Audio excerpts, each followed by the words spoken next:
Good evening and happy St. Patrick's Day as we are here for our town board meeting on March 17th, 2026. And Patrick, stop staring daggers at me for having the meeting tonight. If we could all stand for the Pledge of Allegiance.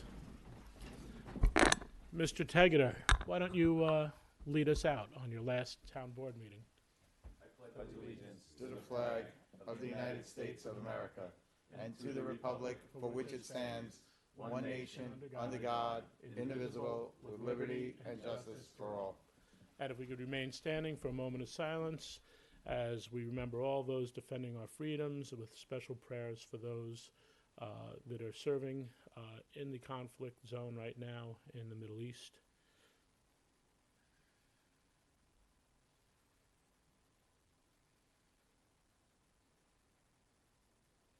Thank you. I know. You could go with it. All right, so introductions to my right. Good evening, Diana Quast, Town Clerk. Good evening, Patrick Murphy, Town Councilman. Town Supervisor Ed Lachterman. Sergio Esposito, Deputy Supervisor. Susan Siegel, Councilwoman. Happy St. Patrick's Day, Alon Gilbert, Town Councilman. Adam Rodriguez, Town Attorney. Ilano Gilbert today from the County Yorktown. That's right. All right. So I will go into my report to the town. So this coming, actually, I'm sorry, a week from Wednesday, the New York State Senate and Assembly hold a special Vietnam Memorial Day in Albany, recognizing Vietnam. Pete Harcum, working with Matt Slater's office as well, will be doing a complimentary bus ride up to Albany, which will include a tour of the New York State Capitol. It'll have passage of a New York State Senate resolution recognizing Vietnam Veterans Day, which is March 29th. And there'll be a free breakfast and lunch provided as well. Space is limited. If you would like to go, if you know anyone who would like to go, and Tom, I don't know if we could sort of get the numbers up afterwards, you could call or email Senator Harcum's office or Matt Slater's office, and they will arrange for the seating. I believe that the bus is leaving for Albany at 8:30 a.m. From the VFW Hall in Yorktown. So you would be able to go there, and it is a amazing day. One year we had a couple of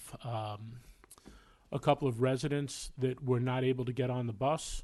I drove them up and experienced it with them, and they walked out in tears over the recognition and the welcome home that a lot of our veterans during that Vietnam War did not receive. So it's a very, very special day for any of you who served. And as always, as I say to our Vietnam veterans, welcome home. Also, I believe now we're set for March 30th at 7 p.m. There's going to be a roundtable discussion at the Cortland Town Hall to discuss EMS services, both at the town level and looking at neighboring communities to see how they are dealing with rising costs and declining volunteerism in the region. There'll also be a few of the EMS volunteer ambulance corps that have thought a little outside the box, and we'll be getting some input from them. That right now there are at least 3 in the county that have combined services and have done a few things. So we will try, as we've been talking about, try to keep ahead of the curve before this becomes an issue. But as was stated last week, and I did verify with our volunteer ambulance corps in Yorktown and Mohegan, our numbers are actually up right now.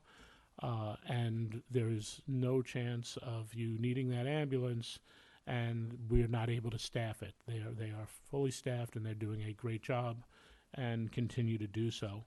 And they are always looking for volunteers, so you can reach out to YVAC or LMVAC online and fill out an application if interested. What time is that meeting? 7 p.m. Is the public invited? Yep, Public meeting? yep, that's why, 7 p.m. Cortland, yeah. Yep. What date? March 30th. 7 Monday, March 30th. Coming up in April, I just want to get the word out. I will be continuing the Holocaust remembrance events that we've been doing. We have a gentleman by the name of Joe Gosler, who is from the Netherlands, and he tells his story. He's also written a book, and he will be here 6 p.m. on Thursday, April 16th in the town boardroom, and we will be doing a similar, but of course very different as the Holocaust remembrance events are about the stories of each survivor. And as you find out, every survivor story is very, very different. So looking forward to having Joe up here. And today was camp registration day for the Yorktown Recreation Department. We had the usual mad rush, although there are right now a couple of spots for full day and half day camps in Lakeland. We're also pretty close to the second bus for travel camp, so we will be able to get that going. If your kids are interested, please get signed up. And I also recommend, if you're in the Yorktown area looking for the half day and full day, make sure you sign up, because as we get the opportunity to add staff to cover that, I think Jim does not recall a time that everyone did not get off the waiting list on those camps, on the full day, half day camps. So we should be able to make that happen. You could reach out to our Parks and Recreation Department. They are located in the Albert A. Capellini Community and Cultural Center, and you could find them on our town website as well. And that's it for me. You want to talk about it? Yeah, I'll do it real quick. Just happy St. Patty's Day, everybody. Missing my family right now. They're all out. But They're not let's missing see. you, Patrick. Yeah, no. I just want to say special prayers for Frank Ritico. He's a 28-year-old kid in Somers that passed away. He's about 10-year volunteer fireman. Sad story. So, but going back to the library, I know that Yvonne was here last week and did a little presentation about One Country, One Read. That's just a recap, because I just want to make sure that everybody's aware of April 25th. It's 38 libraries came together, came up with one book, The Revolutionary, with Samuel Adams. And Stacy is the author, and she's going to have a little read on April 25th, and at 3 o'clock down in Yonkers Public Library. And if you can't make it there, she's going to do an open house over at the library, and they're going to zoom in and follow it there. But everybody enjoy. Have a safe and St. Patty's Day. Thank you, Patrick. I just want to offer my condolences to a good friend of mine. My kids went to school with her kids, and her mom died. Kelly, her mom was Barbara McManus, and it's just I know how difficult it is for Kelly and her family, the Duffy family here in Yorktown. So please keep them in your prayers. I saw the obituary and I contacted them, and it's just unfortunate. It's a cycle of life, but it's always very, very difficult and hurts so much. So you're in our prayers, Kelly. I am in the process. Last week we talked about a temporary CO law to facilitate getting our businesses and houses open quicker, and giving them giving the town some way to make sure that even though they're opening, they don't have everything in place, but just getting the people in town, the businesses in town, to open up a little quicker. Of course, the one thing I didn't mention last week is the TCO law won't be issued unless life, health, and safety are all in place before any business or any house is allowed to be inhabited or open. So I'm looking forward to that coming back and hearing the comments. We referred it out last week. Tonight, you're going to hear about a Knox box law. Knox box is a KNOX box. It's a little box that firefighters use when they come to rescue you or have to get in without having to destroy half your house or break down doors down. It contains the keys to the residents or to the businesses and stuff like that. So tonight you'll hear about my meeting with the Fire Advisory Board, which happened last night and about a month ago. Ed appointed me as the liaison there, and one of their concerns was that the timing that it takes. Right now, our law states that the Knox box laws have to be, 10 to 12 feet in the air, against the building. And so it takes time to get a ladder out there, get up there, get the keys out, and all of that stuff. So we're trying to make things a little more efficient. So tonight you're going to hear about something very simple. We want to lower the box down to a respectable level where you could just kind of get to it very quickly, and hopefully that'll translate into life-saving time and that kind of stuff. And lastly, next time I'm going to be introducing an outdoor dining law. We want to revamp the outdoor dining law. There's not going to be many changes, but we're looking to make it, at least I am. We'll see if everybody agrees with me. Make it a little more efficient to receive a permit to put some chairs out in front of your business. What I want to do is I want outdoor dining to proliferate here in Yorktown. I think it's just a wonderful thing. What we did during COVID is we allowed the building department to issue the permits to expedite it. They still have some authority on that.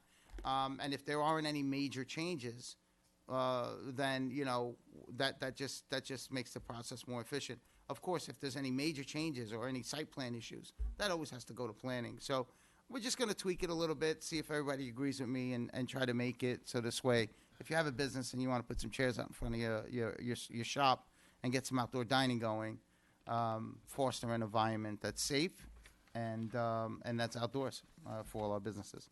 All right, thank you. Okay. Thank you.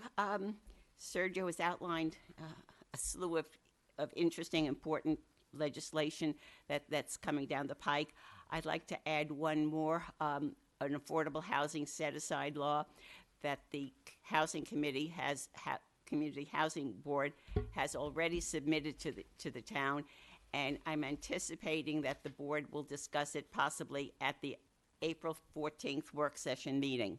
So I think people are very concerned about this. Affordable housing has been mentioned many times. The legislation has already been drafted by the committee using an earlier model that we have. So this will be the first time we will be discussing it, and hopefully it will be referred out as this other legislation has been referred out.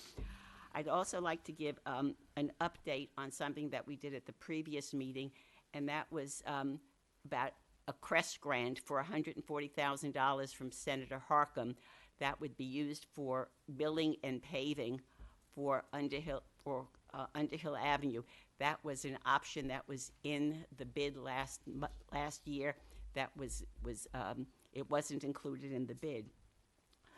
Of that $140,000, okay, Unicorn Contracting, the developer of Underhill Farms, will be entitled to $75,000.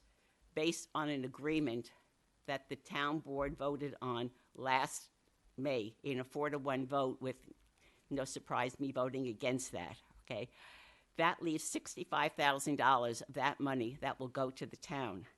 However, if you add up the cost of the milling that's going to be done, the sidewalks that are going to be done that, again, were not part of the original bill, we're going to end up with something over $83,000. So that grant is not going to will not be paying all of the costs. Taxpayers, the money will have to come out of our general fund because the developer is getting $75,000 out of this state grant. Susan, the maving and the milling and paving is part of the bid. The money is accounted for, and was, no, but and our kick that we were putting in has already been put aside out of previous budgets. It's being held as a capital project.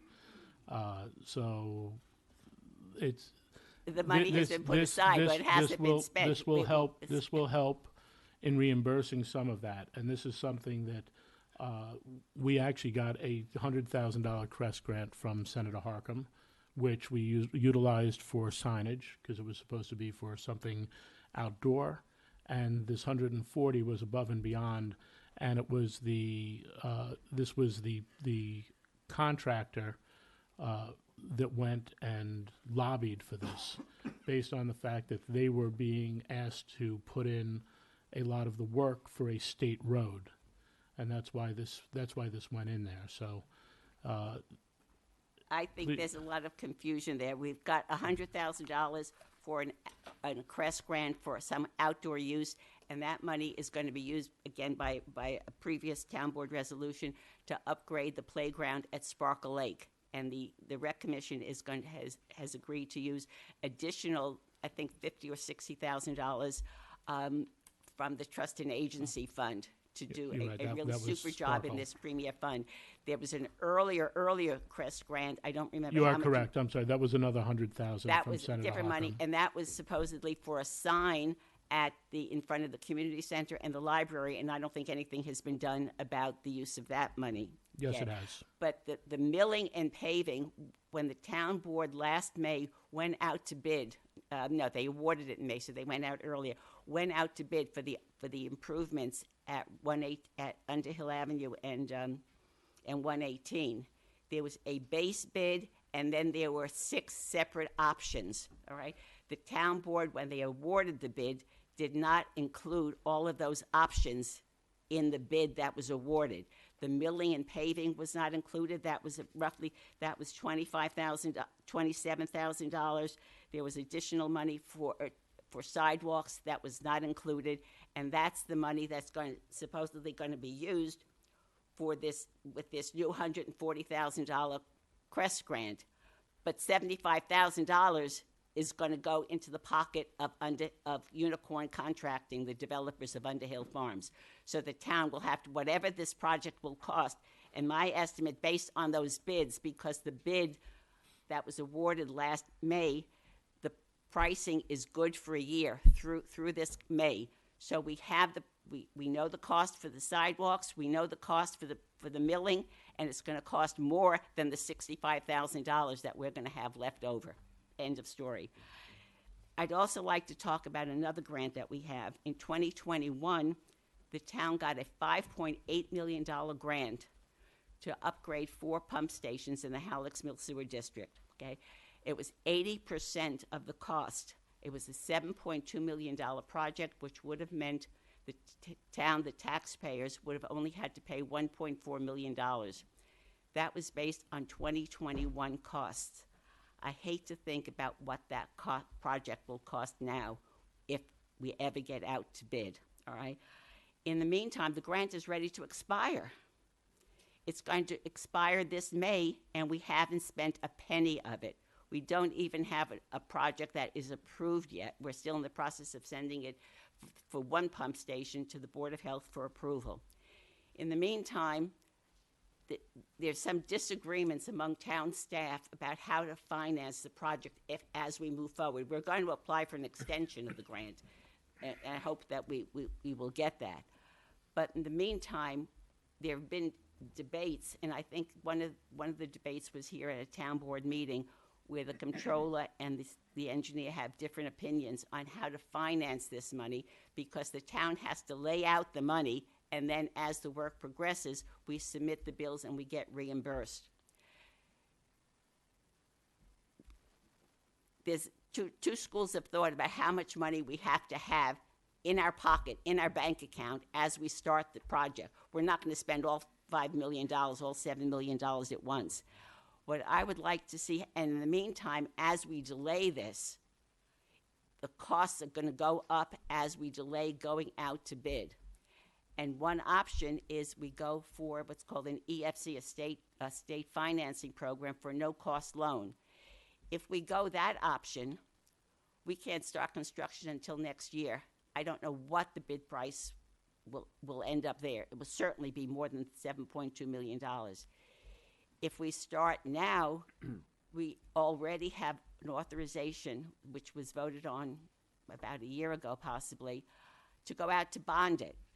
We could bond it get a temporary, it's called a bond anticipation note. We could start the construction. We only have to borrow what we need.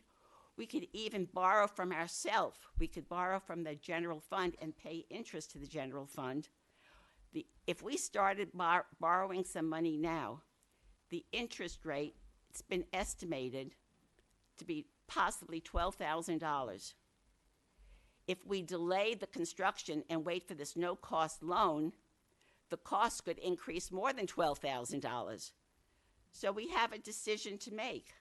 And I would like to see the board, the five of us, decide that and have a discussion which option to go. We've been debating this internally for weeks now, and we're getting no place. And I think we have to make a decision, and this should be a board decision, and I'd like a full airing of all of the cost implications. Borrow a little bit now. The engineer would like Susan, to proceed. if I may, I'm sorry, I just can't let you put false information out. It's not repeatedly. false information. The grant is specifically written. It says you have to have all of the funding in the bank. Now, to say that we could borrow the money from fund balance is true, but you're leaving out the point that it has to be reimbursed by the end of that year. It has to come back. If we're waiting for money from the government, well, I think it was 2.5 years ago, we got a grant for an electric car, like a hybrid vehicle. We are still waiting for that $70,000, even though we've put in all of our paperwork, for well over a year. So you're simplifying the situation to make it. If you really want to keep pushing against all of the advice that we've gotten and drop in a huge bond or bond anticipation note, we're gonna be just paying out of the nose. We're going to be putting an undue burden on our taxpayers, and I just don't think that is appropriate. I think you're mixing apples and oranges when you bring up that electric vehicle thing. I'm not. It takes time to get but money back. that's a federal program, and the problem is getting the money from the Department of Energy, and that, without getting involved, there are all kinds of issues with the federal government and cutting back on. We got this. And We send- got this and- in the last administration, though. Yeah, but the current administration has been holding back on funds. I just heard on the radio coming here tonight that we're suing the federal government because they're holding back money on the Second Avenue train project, subway train in New York. A court had to decide how to force the federal government to pay money for the Gateway project, the tunnel under the Hudson River, that was committed years ago, and the current administration is holding back funds. What we're talking about in terms of the sewer project is coming from the state, which is a whole different entity, and I don't know that we have had problems in the past getting money. As soon as the town incurs the cost, it's up to the town to very quickly send all the paperwork up to Albany to get the reimbursement. Also, I think weeks ago, we talked about going to bond counsel to get advice of whether we needed all $7.2 million. And from what I heard, we could go ahead and borrow in increments because we're not ready to even go out to bid for all. We're doing 5 pump stations now, and we're not even close to going for 5 pump stations. We don't even have the design work for that. So we don't have to borrow and have $7.2 million in our pockets now. We have discussed that. Not what the grant says. So well, we're getting contrary information, and I want to see something in writing from bond counsel because I've been told that we can go ahead without all of that money. The other issue is some of these pump stations need new equipment that has a 4 to 5 month lead time to get it. If we wait until we have all that money, that means we can't put the order in, which means we have another 6 months delay. These pump stations 4 of them are over 50 years old at this time. They could break down at any minute. Another pump station, Farm Walk, which has been a problem for years and years and years. I think, Lanny, you can attest to that. You dealt with that, all right? I dealt with it even when I was supervisor. I knew there were problems with it, all right? that needs new equipment. Do we go out and buy new equipment now, which is only going to be replaced when we do a total rehab? It doesn't make sense. We have to proceed, and I'd like a more detailed discussion with this and get something written from bond counsel. I've said enough. Thank you. Thank you. Lonnie? In that regard, I think we all, and Susan, I don't take any issue with you bringing up issues that need to be addressed or you hope will be addressed by the board as a whole. One suggestion I might make, and I don't know whether or not I'll get terrible looks from the town clerk opposite me, but an idea of we're all entitled to make our statements in terms of reports to the of the town officials, but the aspects of now raising all these issues, maybe we can have on the agenda, at the end of the agenda, old business, new business. It's done in many different organizations, and that way individuals that are waiting now, town people who are spending their time here, away from their family right now, to make public comments, don't have to wait through everything before they can make their statements. And I just might suggest that we consider it. I don't know. Sounds reasonable, Lonnie. Thank you. And as far as everything else, in terms of the two schools of thought, I think there really shouldn't be two schools of thought in terms of the financing. I think we, at a work session, we should bring in bond counsel, we have our attorney here, and there should be one school of thought basically telling us how we can proceed in terms of financing. And I think if we can somehow get things started and rolling, I think it makes a lot of sense because, as you've indicated, and I think we all realize that prices are only going to go up rather than go down, and the sooner we start these projects, the better. Yeah, that realization is there, Lonnie. It's Right. just, I we're trying to, and there was a meeting with bond counsel, and they're trying to satisfy, and But I think maybe we can have at a work could- session, we can have we could those definitely get to statements that done. point. I was hoping there'd be a clearer path Right. after the conversation with bond counsel. But Okay, and that's all for me. Lanny, I have no problem with, adding a new business, old business thing, but then that's what we have typically done with reports from the council. So I don't know what else there would be in reports to the council, other than I went to some event last week, which I think is... I don't think that was all that we talked about, Susan, but thank you. All right, and as I see Mr. Belfour walked in, I do want you to know that the next best thing to being at the St. Patrick's Day Parade in New York is the Mohegan Lake St. Patrick's Day Parade that Ken let us know about this past Sunday, and I went there. I could not believe the throngs of people that were there, Ken. Now, you want to talk about a very quaint community parade with a lot of great work by the residents to set up a path, have directional arrows, and some great participation. It actually, to me, it was probably the best parade I've been to. It was really the community, and it was great. So thank you, and please thank the rest of the community over there. I know that's a different section, but it was amazing. All right, proclamation. We have one proclamation today. Mr. Tegeter, could you come to the front of the room? It's a very happy day for John coming up and a pretty sad day for us. Although when we read into personnel, maybe won't be as happy, but we'll see. It's sad. It's sad. Definitely sad. All right. I have a proclamation to commend and congratulate John Tegeter on his distinguished service to the town and best wishes for a happy, healthy, and well-earned retirement. John's only 22, and he had a full head of hair when he started. Whereas the town of Yorktown extends its deepest appreciation to John Tegeter, who has faithfully served the town's as the town's director of planning and has dedicated over 28 years to advancing the town's vision for responsible growth, environmental stewardship, and community well-being. And whereas throughout his tenure, John has provided expert guidance on land use, zoning, and long-range planning, ensuring that Yorktown's development reflects both the character of our community and the needs of future generations.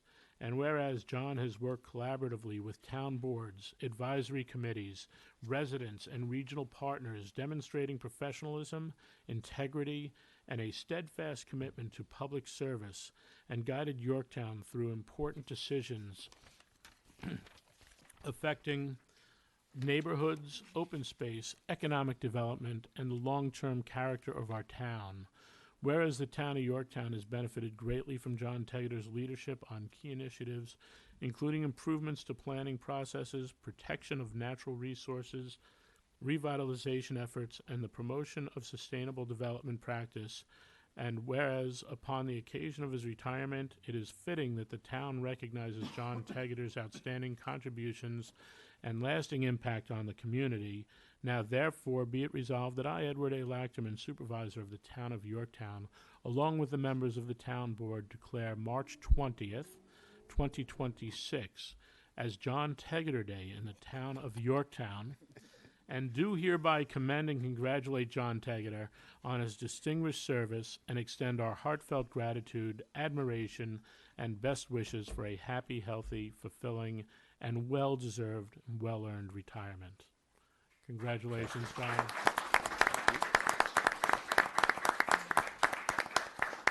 So I do have a question. Did we not win a planning award under your leadership for one of our projects? Oh, several. Several. What did we? We won for the sign ordinance manual. We won for the railroad station, Patriot Park.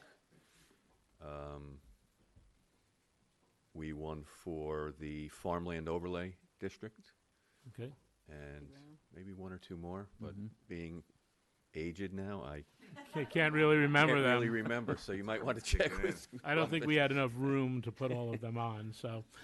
They do hang in our planning anteroom. So if you ever want to see them all, come Very by. good. And there's some from before as well. So Well, very good. Well, John, we even went for the full frame for you. boy. So, guys and gals, if you want to come up and Yeah. shake the man's hand. Very much. No problem. Very nice. Very nice. Should I hold on to it? Yeah, hold on. Let's do that. So, yeah, you hold on. We'll take a quick group photo.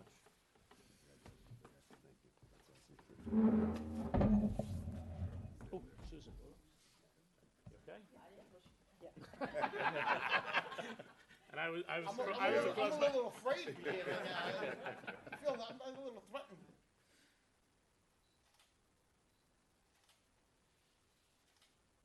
All town board meetings are risky. You ain't kidding.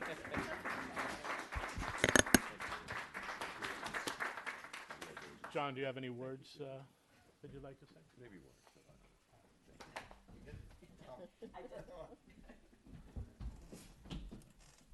You know I can't take you serious.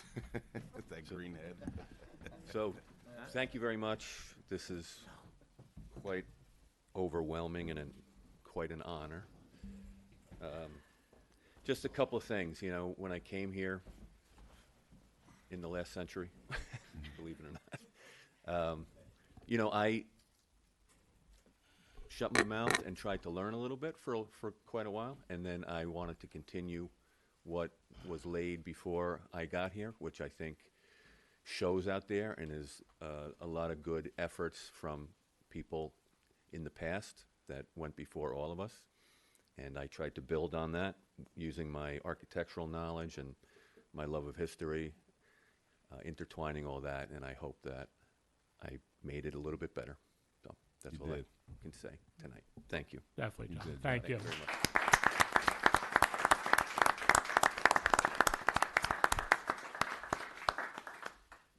Okay, before we get into discussions, I have a couple of personnel matters to read in that came out of our closed session. First, to appoint Doug Erickson to the Tree Advisory Committee. Doug, stand up.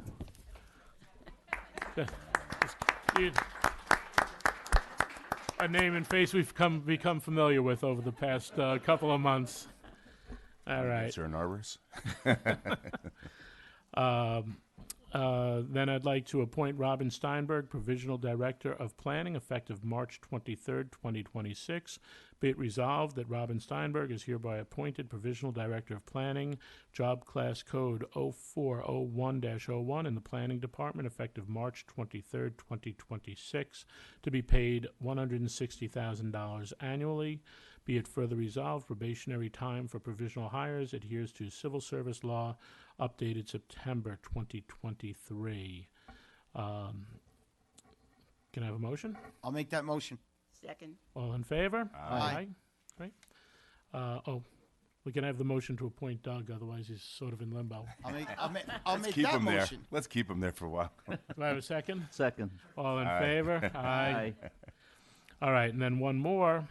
Authorize the supervisor to execute an agreement with John Tegeter for planning consulting services. Resolve the supervisor is authorized to execute an agreement with John Tegeter for the provision of planning consulting services at the rate of $105 per hour for a maximum of 18 hours per week for a term of 6 months to be reviewed at that point. Didn't he just retire? No, I He's guess back not. already? He's back. I'll make that motion. And, do I have a second? Second. All in favor? Aye. Okay. Sure, we could do that. Although I think people are waiting for comment. Congratulations. And no, John didn't actually officially retire until Friday. Right, I know. So he's already been brought back before retirement. He's not double dipping though. No, he's not double dipping. Great. All right. We do have discussion items. Is there anyone just waiting for decision process? No? All right, we'll go into discussion and public comment after that. All right, so discussions. GoGov with Samantha Lockle. And I think Robin and Marissa, were you guys doing a little of this work with her? You could come up to the front and hang out.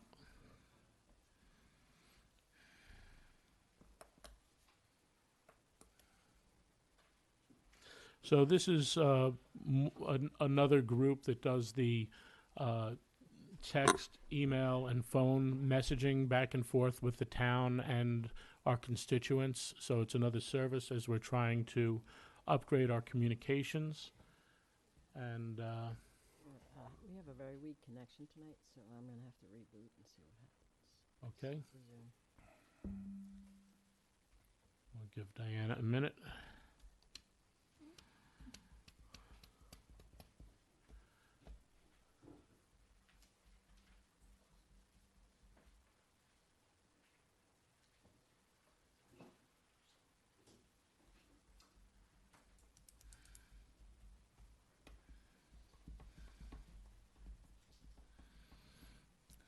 Dum dum dum dum dum.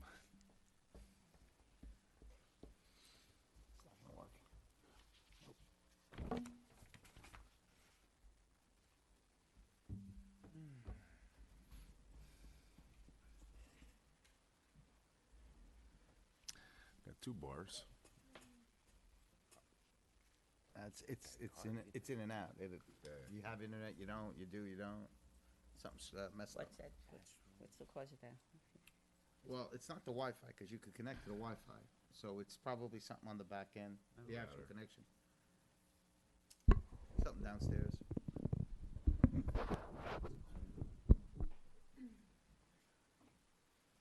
Position.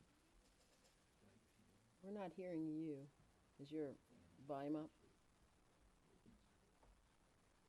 No, it's not bad.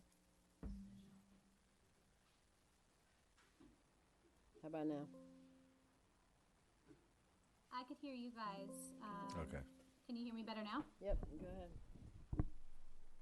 Awesome. All right. Good evening, everyone. So thank you for letting me take some time to just show you what we have to offer. When I originally met with Ed and Robin, we went over our notification software as well as our request management module. So I will run you through really quickly. First, I'll do the notification piece, and then I'll show you the request management and leave you guys some time for, a few questions if you have any. Now, as far as the software goes, it's just going to be a spot for the staff to type up a message all in one place. And then you guys are going to be able to push that message out to the residents via a push alert, email, texting, phone calls to either cell phones or landlines. You could share to social media if you have any, and you could also automatically push to the website. Now, that first option I went ahead and said is a push alert. So of course we're going to need something to push that through. And one of the cool byproducts of this software is that we're going to build you guys a town branded mobile app. So branded just means you can name it literally whatever you want. And this is how we're going to go ahead and market it to the residents. Now, some places we just work with nearby, we work with the town of Monroe in Orange County. They called their app Monroe Connect. And also in your guys' county, we work with the city of New Rochelle. They went with Mobile NR. So again, we'll work with you guys to come up with the name that you like. We'll get some images in there that you'd like. And then we also have these buttons over here that are called applets. So you guys could have whatever you want to have listed on your app. These could either be shortcutted to the website, or we could build some native ones in for like department directories or click to dial numbers, anything like that. Now, in the interest of time, I went ahead and in the staff software and typed up a message ahead of time. So super easy to kind of go ahead and fill out. Essentially, you just have to pick which department you're sending this from. You fill out the headline, which is the title of the message, subheading, a preview, and then you have the body of the message. So this is where you put your bulk of the information. You guys have no character limitations or formatting limitations. So you have the option to throw in some images. These are all ADA compliant. I always just like to mention there. And then one of the ways that the notification module and the citizen request management module go hand in hand is this two-way communication feature. So if I were to turn this on and select a topic, this would just enable the resident to respond back to the notification with any questions they may have. Now this would just come in as a ticket through the staff software, and then once you guys get that answered up, that ticket would close out. Completely optional on the notification piece, by the way. Now, we also have subscription groups. We have options for public groups and private groups as well. So if you guys wanted to do any staff or internal messaging only, you could certainly make that a private group. We have the option for geo-targeting. This helps us send out notifications based on the resident's location by their address. So you have the option to go ahead and put in specific boundaries. Maybe you guys are broken up by district or zones. Essentially, this would just really help us out with any, let's say you had a water main break and you only need to notify like a block or two. Here are all of our channels. Super easy. We could just go through and select the ones that we want to utilize and maybe deselect ones that we don't want to utilize. And then we also have this feature for scheduling. So I could pre-schedule this for an upcoming day or time, and I could also set an archive date for this message if I wanted to. Right before we hit send, we just get a preview of our message one last time. You guys are always going to get an estimated reach up here at the top, and you could even see the breakdown of those numbers as well. Nice summary of the sending group, subscription groups, and channels, and then we could go ahead and hit send. And this would come through right on your mobile app as a push alert. So right where it says MyGov, of course it would just be your app name and icon. And here is our notification right here. Now, I could share this with others, and then I could also view any past notifications you guys may have sent right through the app as well. Emailing, super simple. We'll just go ahead and throw the title of the message in the subject line, and it looks very similar to the mobile app. Texting and phone calls. Now for this one, we work with a carrier to get you guys set up with a phone number, so we'll make sure they'll give you one with a local area code. We like to say that always feels a little bit more familiar for residents to get text or phone calls from. And then we'll throw in the town name, title of the message, subheading, and then this link would just bring us to a web version of the message, again, that we could share with others. And then last but not least, we have our social media. So I'll go ahead and pull up our Facebook for us. And this would just go ahead and automatically post to your social media, so you don't have to worry about going to multiple spots to make sure that same message is posted. And that is really the whole gist of the notification piece. We have some options to do some web embedments for you guys if you want the notification to go strictly there as well. I do want to see any questions before rolling over to the request management piece.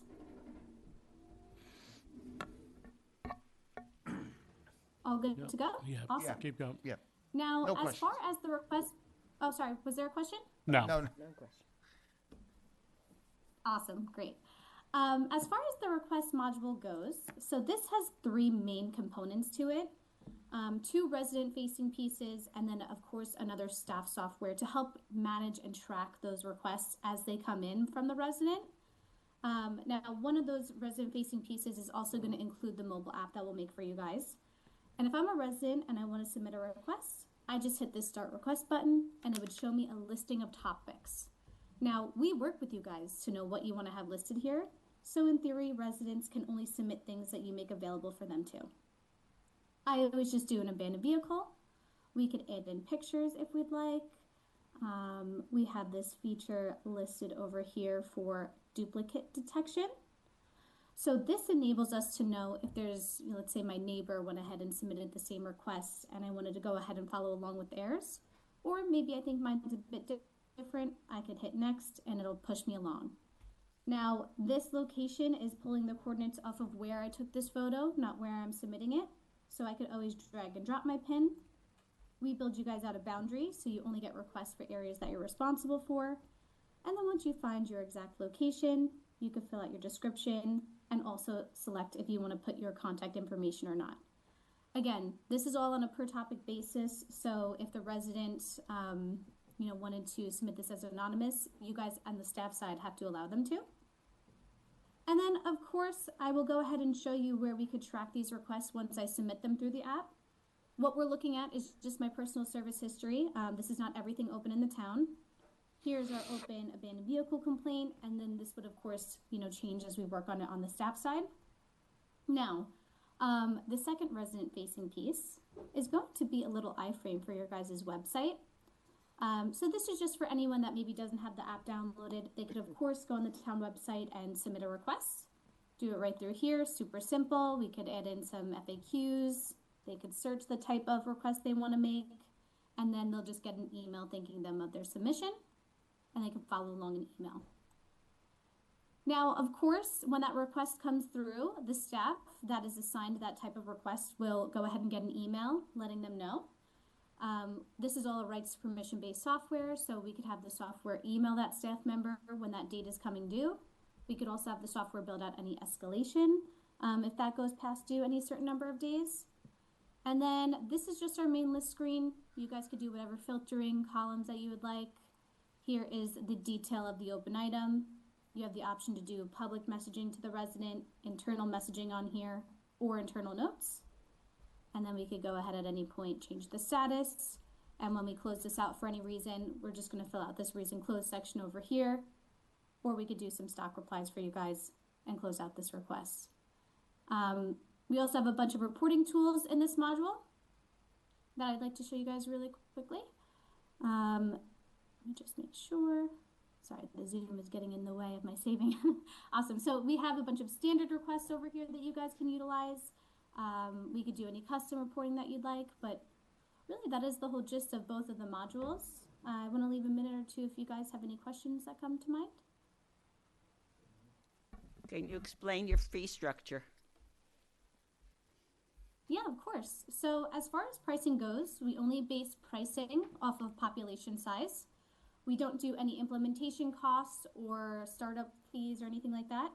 We always do unlimited staff, unlimited departments, and unlimited remote training and support for the lifetime of working together.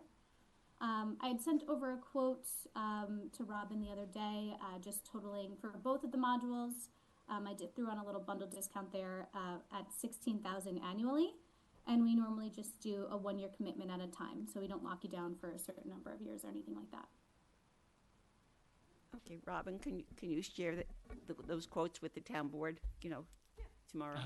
I'll share them with you. She just said 16,000. Well, yeah, but it's broken That's down. where it broke down. They're apparently different modules. Yeah, so there's a discount if we were ready to go for the end of first quarter, which is this month, which we won't be.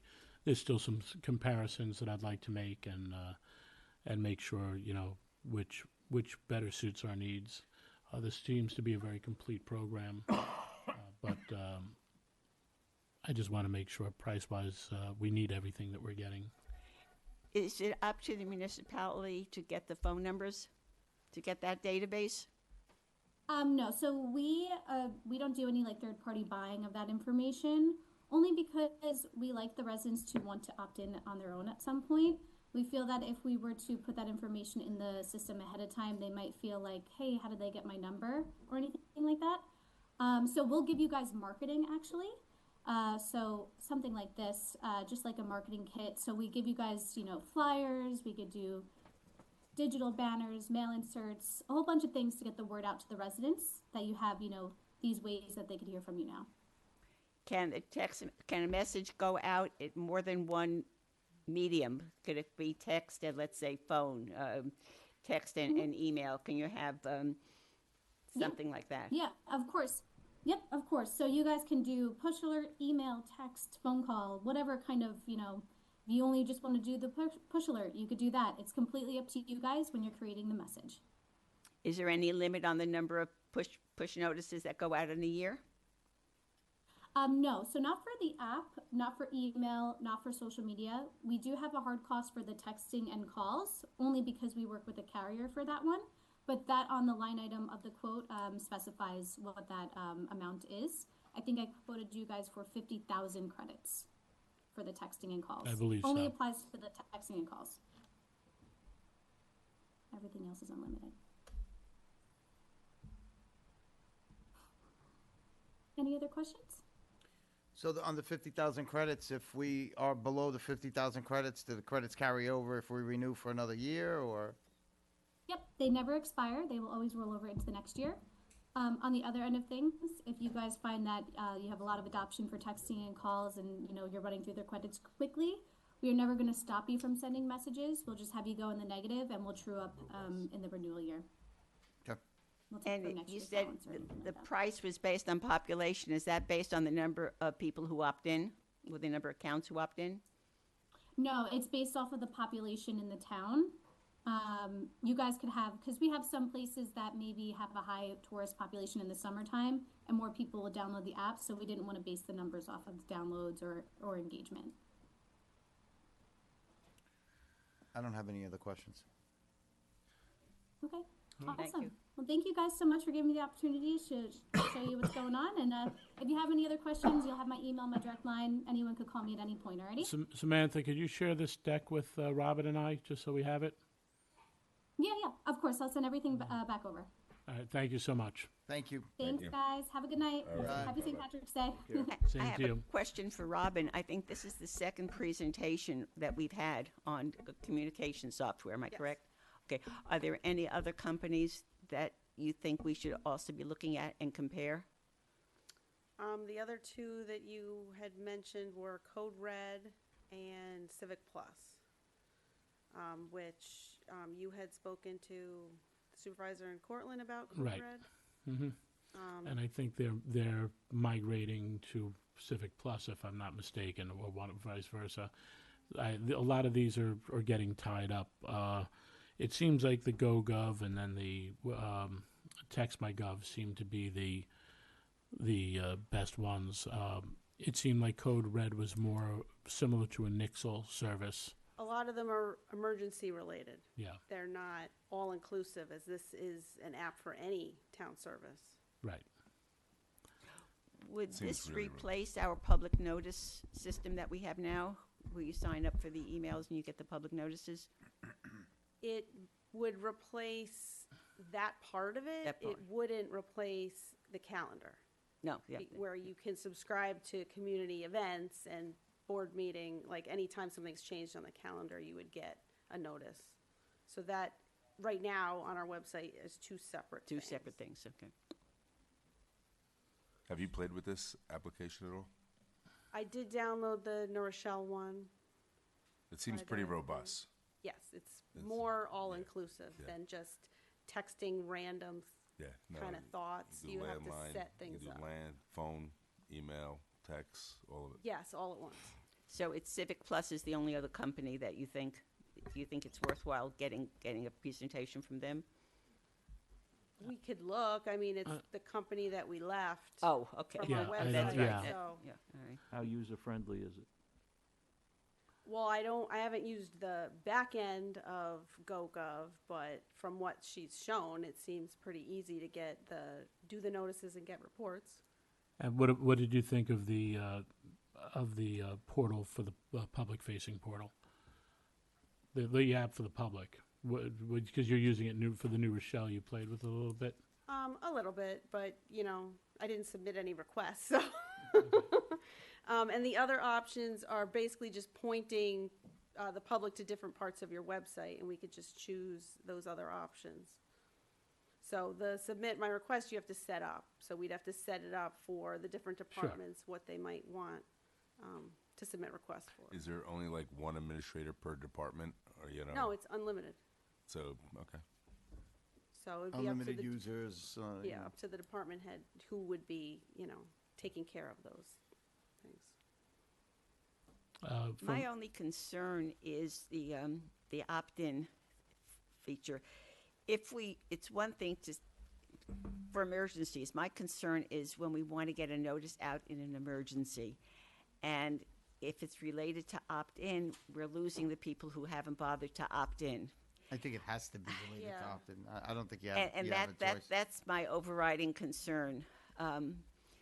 Right, is- but by law, these companies can't just put people on their lists. I mean, we've lost people on our website lists because we were not allowed to take everyone that was signed up for certain things on the old website and import it into the new website. I mean, and I even found, because I tried to email a lot of people that were on the list before we switched, and a lot of them bounced back. They weren't even real addresses anymore. So you need to kind of clean the list and let people opt in. Right. Well, it's my concern.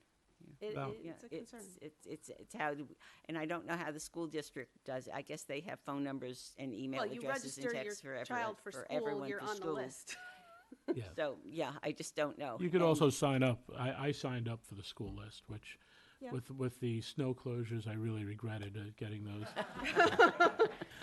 Some of those early morning calls when I just literally went to bed at 3:30 because I was out all night.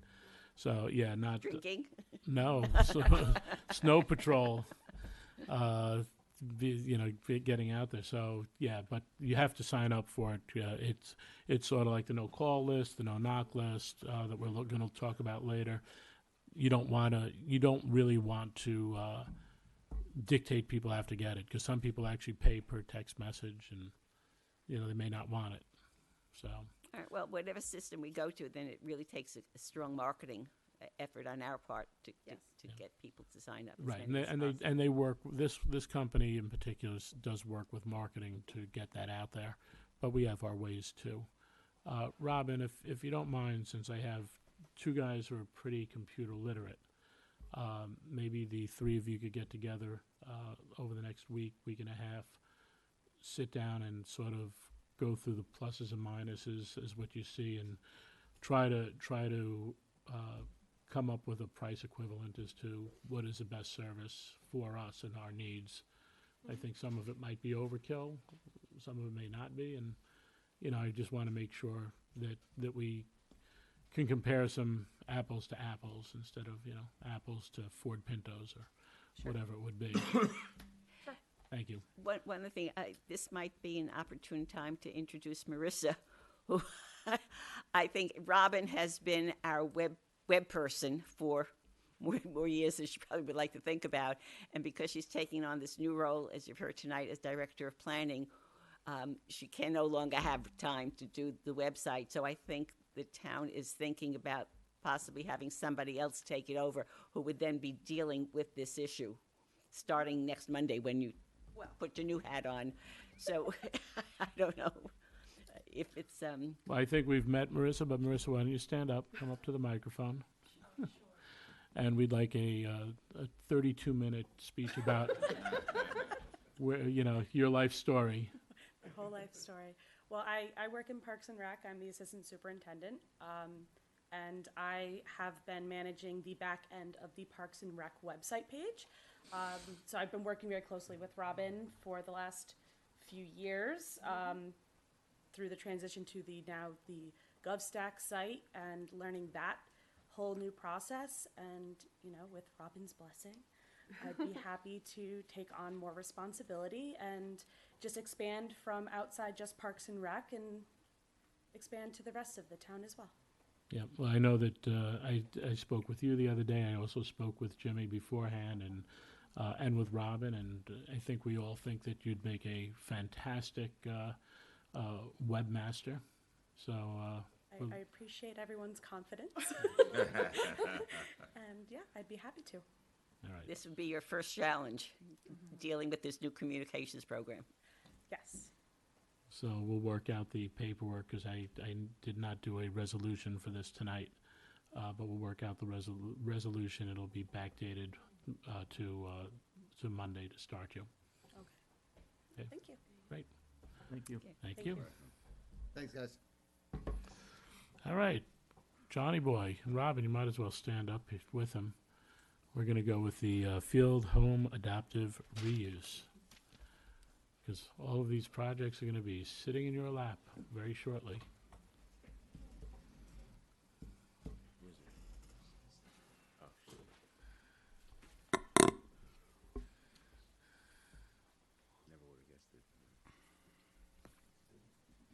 John Taggart, Director of Planning.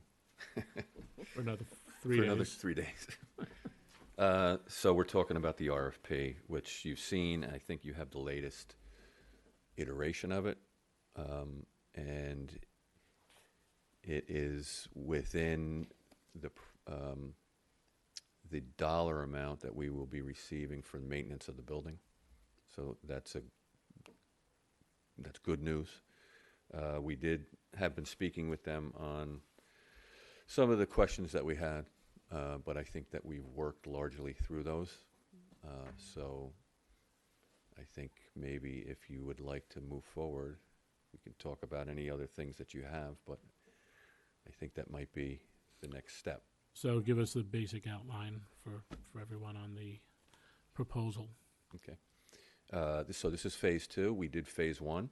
This amount is for $68,500, and what they will be doing is now do targeted marketing to potential interested developers and potential interested hotel operators for, as you recall, what they believe the best adaptive reuse fit for this is a boutique style hotel with the event space that exists there. Now it's the chapel. So this phase will encompass taking all of the work product that they produced in phase 1 and packaging that and putting it into whatever form that they know best attracts these types of business folks, and doing the outreach for that. They have brought on a additional boutique hotel consultant that has a long history in that niche. I know that we had one of their folks that they had was Isidro, if you recall him. He's still on board, but this group is well versed in that kind of product. So, and they have many contacts, and they will be assisting largely in going out and reaching out for these people to gain interest. And I believe that at the end of it, you hopefully will have one or more letters of interest to move forward on some type of deal, if you will. And this will include them doing actual presentations with these people, being on site for tours and. On site for tours, they'll do some, setting up to make the place look as well as it can. I think they were going to make a website, which I'm sure Marissa will be involved in. you know, to sell it and help sell it and help sell the idea and help people have a place to go and find out more information on it. So, yeah, they have a kind of a pretty broad and deep project out of it. John, I definitely want to move ahead, you know, with this project. I have a question and a comment. One comment, when we do this agreement, I would like to put a time limit on it, that they have 6 months to do their marketing. Otherwise, it could drag on and drag on and drag on. That's one thing. So add that, and I think 6 months, I think, would be reasonable. Okay. If you think it's 7 months, Well, I think they're looking at 3 months now. 3 months. Okay, so fine. that's- But it should say that in the agreement, that they have to do that marketing. You said that the cost would come from the $150,000 that Toll Brothers has said would be available for maintenance of the building. My understanding is that that money would be available when the town decided to take over the building. That's correct. But we haven't decided to take over the building yet. We're waiting to see if we have a potential use for it. So right True. now, will that $68,000 have to come from town funds? It's going to have to come from town funds for the time being, yes. Okay, I just want that clear. Right. The thing I would add is that I think the board should give consideration to taking the building if you don't find a user, because then it would be in your possession, and I don't think you would need to go through, if you don't want to, any other research, but you can, you know, package the building and auction it or sell it without restriction. I would consider that, and there are time limits in that approval resolution with Toll Brothers. That's correct. That the town has to make a decision by the time Toll Brothers gets its final approvals. Mm-hmm. And right now, the last time I checked with Robin, it's waiting for the DEP to approve the stormwater, and that could take a week, it could take 6 months. We have no way of knowing, but that's the only obstacle now to signing it, so we don't know. And we want to be in a position, so if the town board wants to have a discussion about whether we follow John's advice and take possession of the building, even without knowing if this hotel project will go through. We could always sell the property at some point in time if we can't find another use for it that we like. I just have the concern that, you know, I don't want the town to be a landlord. No. Of course, it's not Absolutely. solely my decision. Yeah. And I also have a issue if we do have the property and sell it and they want the building gone, and that falls into our responsibility, that could be, Hundreds of thousands. Yeah, it could be millions. right. Especially- Well, But if it's asbestos and yes. things to worry about, I'd be very concerned about that. Sure, and I think that your agreement of sale or condition, that would be the condition, that they're, Yeah. you know, they're buying it as is, and they have to do their own due diligence to do the right thing for the property. Well, then I think that, And which would be reflected in the negotiated or bid price, of course. Right, but then, of course, you negotiate too many negatives into it, you won't be able to sell it. That's, Yes. so I think that the town board has to consider, while this marketing goes on for this use that we think we like, but we don't know if it's going to materialize, that because of the uncertain nature of when the DEP is going to approve the stormwater plan, that we possibly make our decision sooner than later, just to well, we all have, save that option. we have the food for thought, and it's always been an option out there, so. It's getting closer now. So, all right, Thank you. so. So we're ready, do we have to vote to Yeah, approve the thank you, phase two? Susan. I'm just asking. Yeah, Okay, thank you. so, if we could, write in another resolution, authorizing, town supervisor to sign agreement with Realty's Associate for the Phase 2 project of, the field home, adaptive reuse. Can I have a motion? Motion. Second. All in favor? Aye. Aye. Great. And you're not going far, I see? Nope. Streetscape, RFP? Streetscape, so you have an RFP, a draft RFP, I hope. I do not have it with me. You do not? You Okay. do not have it with you? I have a copy if you want to see it. Thank you. You do not, Susan. but I can bring it up on my phone. That's what I was gonna do. So, you know, just in summary, I think it's in a format and style that I think you've seen before. It's, you know, looking for landscape architects and/or engineers or whatever qualified professional firm would be interested in designing these projects, and requires that they also have necessary sub-consultants to produce those designs, which would, for instance, include, you know, electrical engineers for any lighting, things of that nature. So this is basically the format that we've used on other streetscapes that we've done. So I didn't see anything jump out at me, but I'm just looking over it real quick.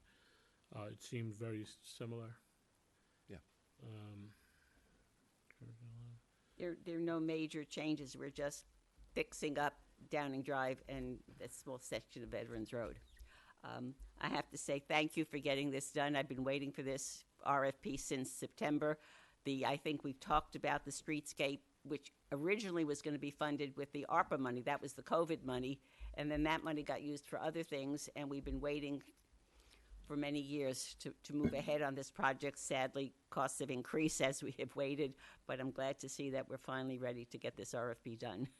yeah, I think in terms of changes, I think you should expect, I would hope, that we will move towards using the vocabulary that's been used on Commerce Street to similar design standards for these two streetscapes.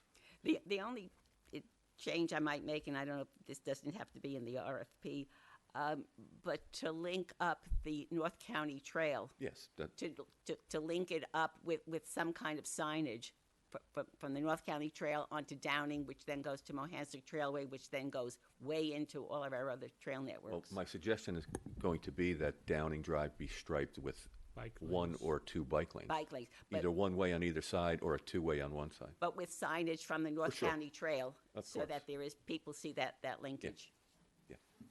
Because that will bring people off the trail into Yorktown Heights, into our Are you businesses. committing the trail committee to do those signs for us? No, I'm saying it's part of the project. Ah. They proposed a signage project maybe about 3 or 4 years ago, and the town board at that time didn't go along with the idea.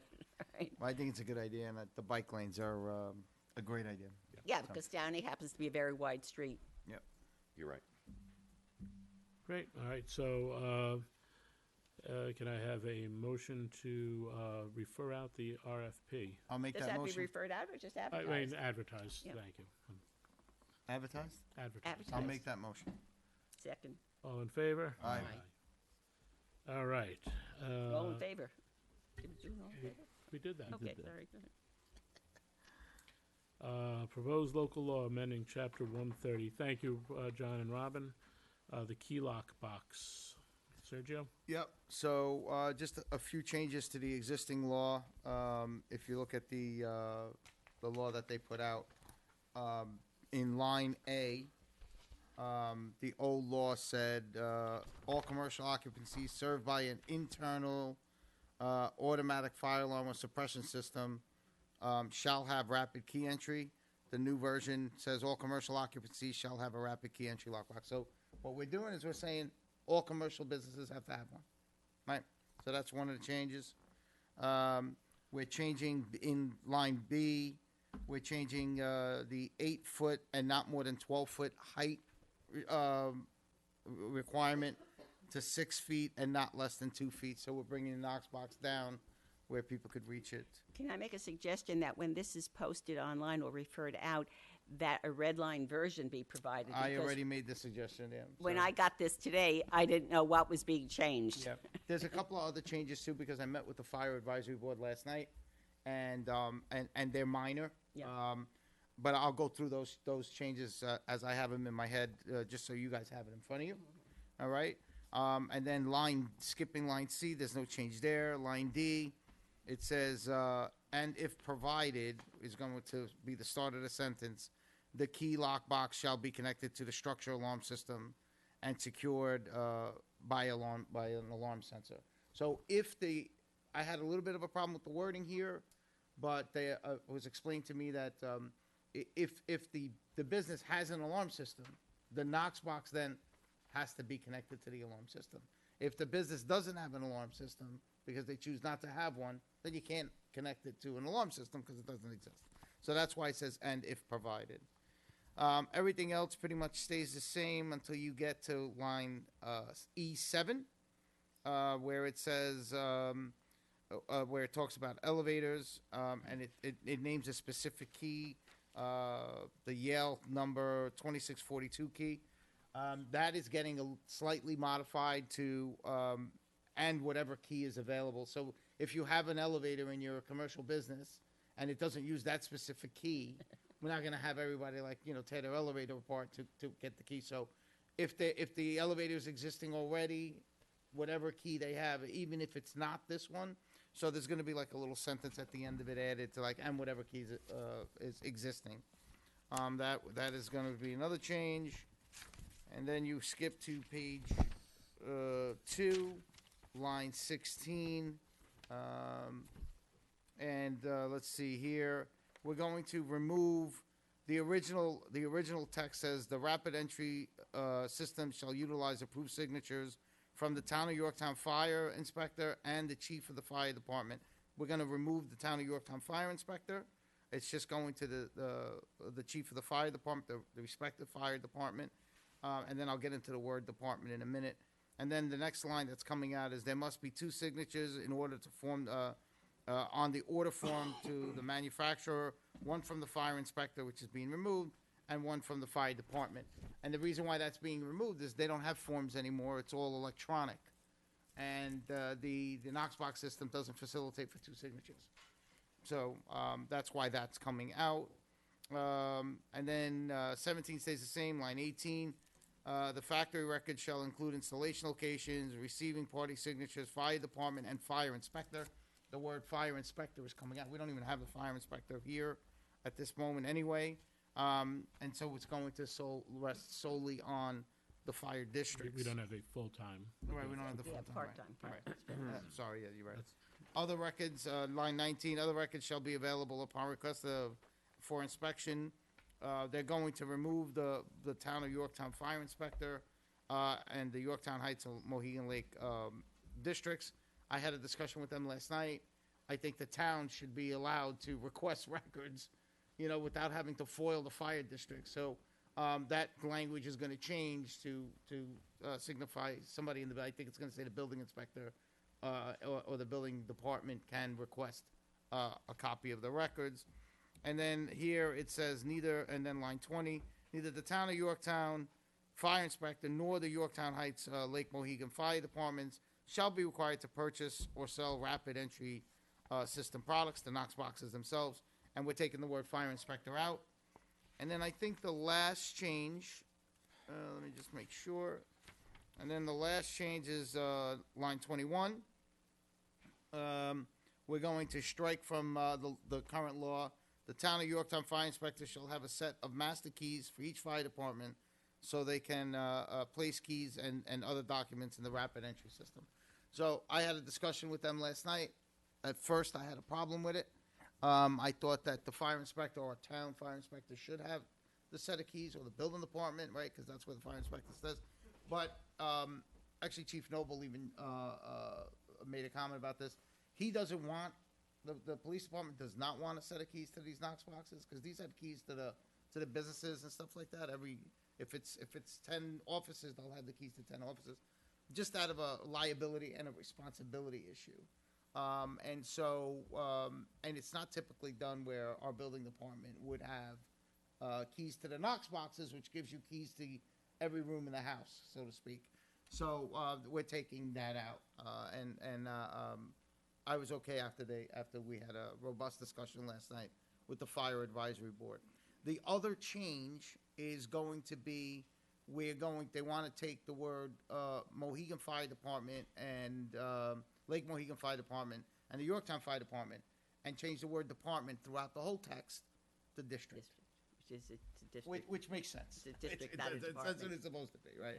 So those are going to be your changes. I was trying to get the changes for tonight, but that didn't happen. And so I'm thinking we refer it out, and then what we'll do is they'll respond, the Fire Advisory Board, while I'm there with them, will respond with the textual changes that we just went through, which are minor, if you look at the actual new version, new iteration of the law that has been passed. So to refer this out, though, we need to have that red line version. Okay, So we then, gotta send it to the different departments. So do you think you guys could work on that, Adam? You could help them with that, I assume? Of course. Yep. So let's get that, and then, if I could have a motion to refer out a red line version as ready. I'll make that motion. Second. All in favor? Aye. This has been like 10 years in the making, so when I got to the Fire Advisory Board, they brought it to my attention, so I figured we get it on the agenda, let's get it out of our Yep. list of things. All right, that's that. All right, proposed local law amending chapter 219, peddling and solicitation.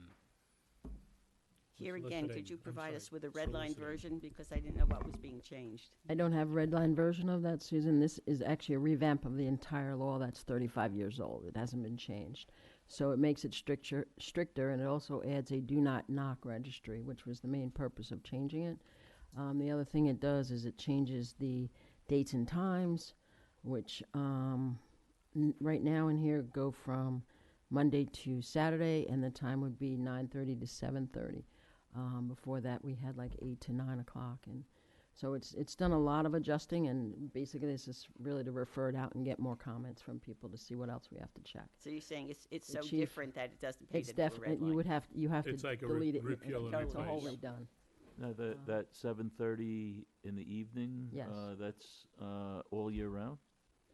Well, yes, and that's, I would suggest. except for, I except said for the s- holidays I or said whatever, the we same discussed thing, that, but yes. It And that'll- seems to me, that'll- it seems to me during the winter season, it should be earlier. Well, we can, that's what the referral process Right. is, so, That's my suggestion. That was the same thing I said, and Diane had a good point. There's a consistency issue, but you can't use dusk because in June and July, dusk is like 9:30 at night. So there are a couple of problems with that. All right, so we'll get that, we'll delineate, Yep. you could do it by season. So can I have That would be easy. can I have a motion to refer this out? I'll make that motion. Second. All in favor? Aye. Daniel. Proposed local law amending chapter 240 sewers and septic systems. Good evening. So this evening, we have a draft law, the intent of which is to try to simplify our methodology for collecting operation and maintenance expenses. Previously, we've been working with special districts,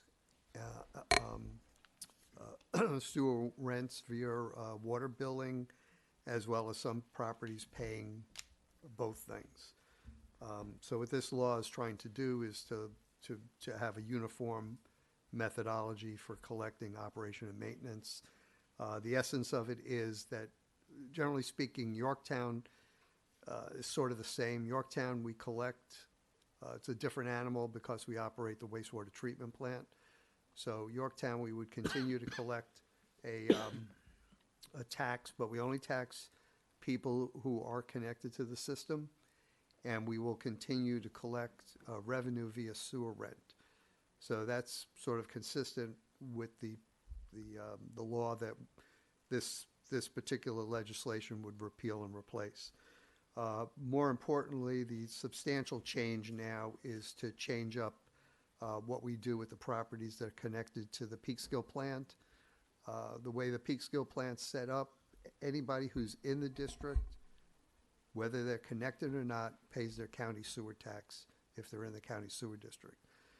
Previously, we've had a mixed bag of special improvement districts we've created that pay O&M through their taxes. Some people are just paying through their water bills, and other people are paying O&M through their through their property taxes. So the intent here, and this would be a transition because we'd be implementing it this fiscal year, but some people who pay tax through their, pay their sewer exclusively through taxes will see, some people's taxes will go away. Some taxes will be reduced, and some people who have been paying taxes for many years will not be being hit on the tax bill. It'll be exclusively a sewer rent thing. So it's only going to affect people that are connected to the Peekskill plant, and we're using this method because it's really the fairest thing, because we're basing what they pay for us to maintain the system based upon how much they use it. And the obvious way to do that is through water billing, which is available. And a number of these properties, we currently do that already. So we'd just be adding some more properties to that list that pay sewer rents and removing them from districts. The biggest one will be the Osceola Sewer District. So that district will be transitioning from a tax bill to a usage, and that's the largest group. So that's the intent of this. So in using water as the metric, right, their water usage, somebody like a snowbird that goes away 6 months out of the year, they're going to see a huge reduction because they're not going to be using any water. Yeah, and it gets a little more complicated when you start to get to usage, when you get to commercial properties, because you could have, you could have a small building with a low assessed value that has a restaurant in it that uses a lot of water, or a car wash for that matter. And then you could have a giant self-storage facility which uses no water. So it really does provide the most equitable way to collect revenue based upon how much you use our systems. So just, a little background, looking at this, it almost looks like when they pick some of the sewer laws, it was a drinking party with a dartboard, and you throw the dart, and wherever it lands, that's how we assess the rates. It's crazy because it's all over the place. And it looks like they went back, and the next one, it's like, well, now we're doing it Well, this it's way. not quite that bad. I don't know. It's pretty But- close. Close. But you have to, there's a different methodology we use when we create a sewer Absolutely. district. So you really have a mixed bag of sewer districts we created and sewer districts that developers created. Right, and that the county created. That we and that they- took, well, the county's only the main trunk line. Right.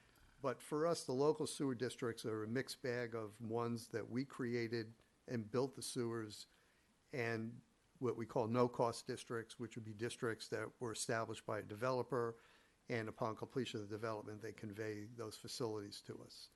Yep. So by having sewer districts established, that gives us the means to maintain those systems and collect revenue via a variety of ways, but Right. we can kind of conclude that this would be the There fairest is- thing to do. Right. Now, there is some bond money left on some of these districts, and that will remain as it's taxed as it has been, correct? Well, Until that no, comes- the until that taxes comes will go off. down. Right. But because, and again, to go to fairness, that people who are in those districts that are still paying off a bond, that debt has to remain with those people. But they are paying the bond and the O&M. So what that means then is if you were in the district and you never connected, you're paying a piece of that O&M. So in this scenario, that would go away. Only people who are connected would be responsible for operation and maintenance. The other thing is that this sewer rent, this charge on water consumption, okay, that fee will be set separately by the town board by resolution in the master fee schedule. And at this point, we haven't decided what that fee would be, but we've tossed around $2.50 per 1,000 gallons, or up to $3. We don't know, but that's still to be determined. But there will be a minimum charge, which might answer your snowbird question, that the minimum will be if you use 13,000 gallons, that will be a basic charge, and then any 1,000 gallons above that. So people will be able to judge, and by controlling their water usage, they also can control their bill. So that's a good thing. I'm glad to see this done. You said you're 10 years in waiting for the knockbox thing. I've been waiting for this for many, many years. Thank you for doing this. I do have some suggestions on edits for clarity on this law, not the substance, but the clarity. I've submitted them twice, and nobody has paid attention Well, to them. let's refer it out. You can submit it in the referral Well, I think process. it's so basic, the definitions, So- we're paying. I would like to see if we're waiting for Sergio's red line before we refer it out. I think we could clean up this version. All it is editing. We, just may, your edits were reviewed, considered, and rejected, and they were run by bond counsel. And if you want to go through them, I guess we can do that, but. But submit it, Well, what- and let's copy bond counsel on all of No, this he did, stuff. he reviewed them. Yeah. I mean, he had input on them. Yeah, but we should be, everything And this that's is referred out. slightly different, but like, Peekskill, it's the a- Peekskill ones and York and Halleck's Mill are paying the exact same way, but the verbiage is different. It's just presented differently for both districts, even though they're paying the same way. And could you please explain to me what Section D means? Any property that benefits from a previously established lateral sewer zone shall pay a buy-in charge based on district equity. If you're already connected, why do you have a buy-in charge? I understand the Let me buy-in. explain. So if, let's say, well, let's do the example of what we're doing right now, say the Halleck's Mill extension, right? If somebody doesn't want to be in it, we establish it, and they're outside of the district, and then somebody buys that house down the road and says, oh, I can figure out a way how I can benefit for that improvement, which I never paid a dime for. It provides us a mechanism to have that property buy into the lateral district. But So if they're they're in the, not getting a free ride. if they're in the district, No, okay, well, that would be for somebody who's not in the district. but if you form, let's say, the new Halleck's Mill Extension District, and here's a circle, and it has 100 homes in that district, everyone in that district, whether they connect or not, is going to have to pay whatever the cost is for the bonding for that district. They don't have to hook up. I thought only people who hook up will have to pay based on water consumption. That's the way it's working now. What's happened in the past, this is based on past practice, that people who didn't want to be a part of a district and either were against it and fought it, and we had to modify the boundaries so the district would pass to eliminate those people so we could get a majority of the I know. owners. And then the people who protested and wanted out, then somebody buys that house 5 years later and says, wow, I can connect to this sewer system. That it provides us with a means that it's not your fault, but your property should have been paying this tax all along. So you're going to buy in the equity that you would have had you connected, had you been part of the district from its inception. So if they're not in the district, so to me, that language then isn't clear, okay? Any property that's not already in a district has to buy in. The way this reads, it's like you're already in the lateral district. Maybe it's the way it's phrased. Yeah, no, you know what, actually, I'd marked this one up already on my copy. I agree with you. It's not clear. Yeah, it's not clear. Yeah. Yeah, So Dan, get your red line tidied up with your notes that So, you have there.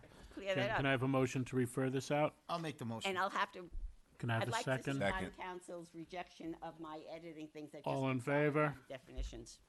Aye, Aye. with the red line. Yeah, Aye. yeah. Let's get this out. We waited so long. Susan, all You in said you favor? waited a long- Sergio, all in favor? Aye. We Aye. waited so long. Susan? Yes, I'm in favor. Okay, thank you. All right, It's a big moment. we will open the floor for public comment. so Please long to see remember, it. 3 minutes per speaker. Please introduce yourself, and please direct all comments to the town board. Of course, you are always welcome to reach out to any of us on the podium at any time, and all of our department heads. We're all available via the website, phone. Most of us have our phone numbers up there, and I think pretty easy to get in touch with. Thank you, Doug. Hopefully the only one. Doug Erickson. I I just have now every Tuesday night or every other Tuesday night in my Outlook calendar. So I figured There you I'd go. just come and say You were hello. missing us, though. I That's what did- happened. You missed Didn't know what to us. do, right. No, that's all right. It's touching. Wanted to come out actually and make a few acknowledgments and appreciations with all of that went on with the hearings around the telecommunications tower. A lot of effort by a lot of people. Certainly, Diana and your team, I want to thank you very much for all of the things that you guys did. For all of the people who either submitted or requested information, I think it was above average amount of work for the kinds of projects that you deal with. So I want to thank you. She for was that. telling me We today both she'd would like a to couple thank of you more. for that.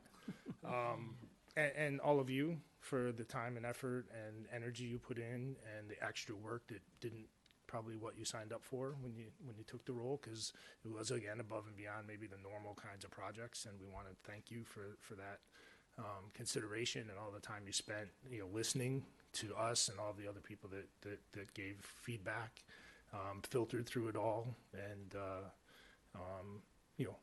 made intelligent, logical choices, and we very much appreciate that. Wanted to also thank all of the people who participated, all of the public that participated and also submitted and contributed a tremendous amount of good information that helped to frame what was going on and make it clear what was maybe the best way to go. And didn't know this, but thank you for the opportunity to be on the tree commission. So, That's what you get for say. speaking up. We That's found okay. out that you're an That's all right. arborist. Hopefully I can help. So, Thank you, Doug. thank you. I roped you right in. No good deed goes unpunished.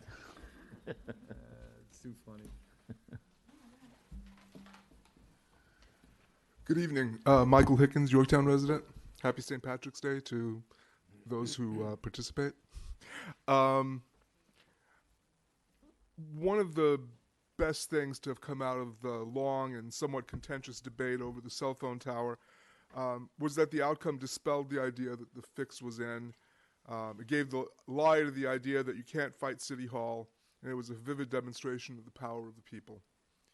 The defeat of the Granite Springs cell tower is a sweet win for the local residents and Yorktown residents more generally. But the biggest win of all, in my opinion, is for the community. Is for the idea of community itself. The idea of community shone through in the way that Yorktown residents came together for a common purpose. No one asked each other about their political or other affiliations. Some people wrote letters to the editors. To the editor. Others did deep dives into cell phone transmission technologies, yet others researched the wetlands and defended wildlife. Hundreds of residents spoke out at town hall meetings, thousands signed petitions, and some just came to meetings and made their presence felt. It was more than an exercise in democracy, although it was that too. But the biggest thing to come out of this was a renewed sense of civic responsibility, cooperation, and communal friendship. I noticed after the vote was over and the dust had cleared, clumps of residents standing outside town hall, drinking in the sweet vibe of success, shaking hands, giving each other well-deserved congratulations, hugs, and almost disbelieving shakes of the head. I can only hope that this victory of community over individual interest translates to a larger movement and even more commitment to protecting the character of our town, our precious wildlife, and the future we're protecting for our children to enjoy. And thank you for all the work you put in. Thank you, Michael.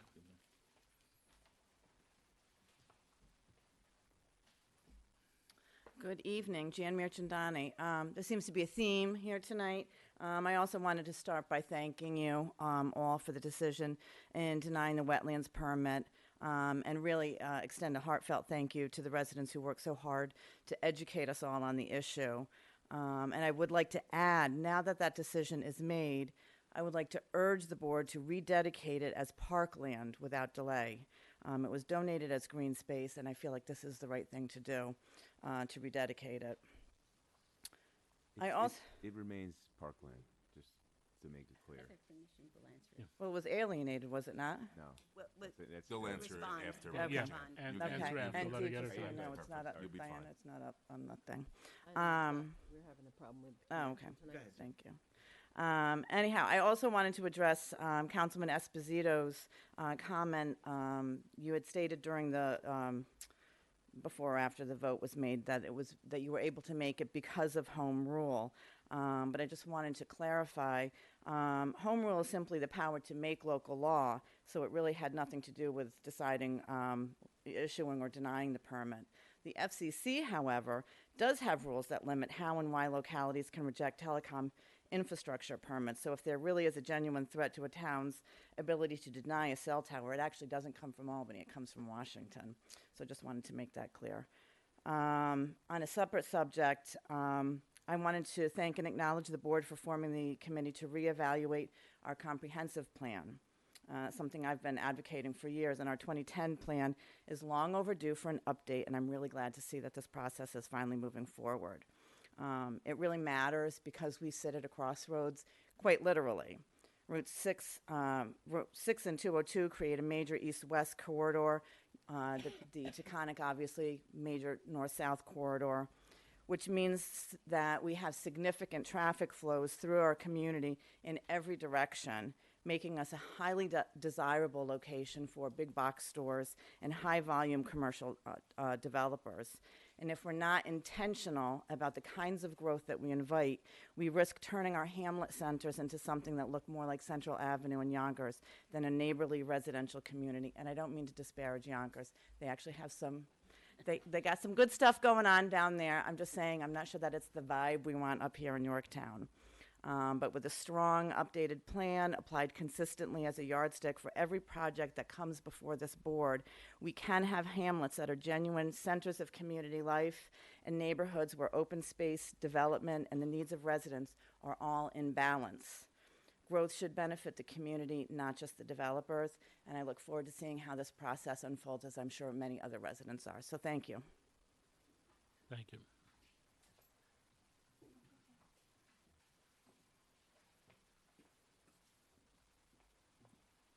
Hi, Karen Erickson.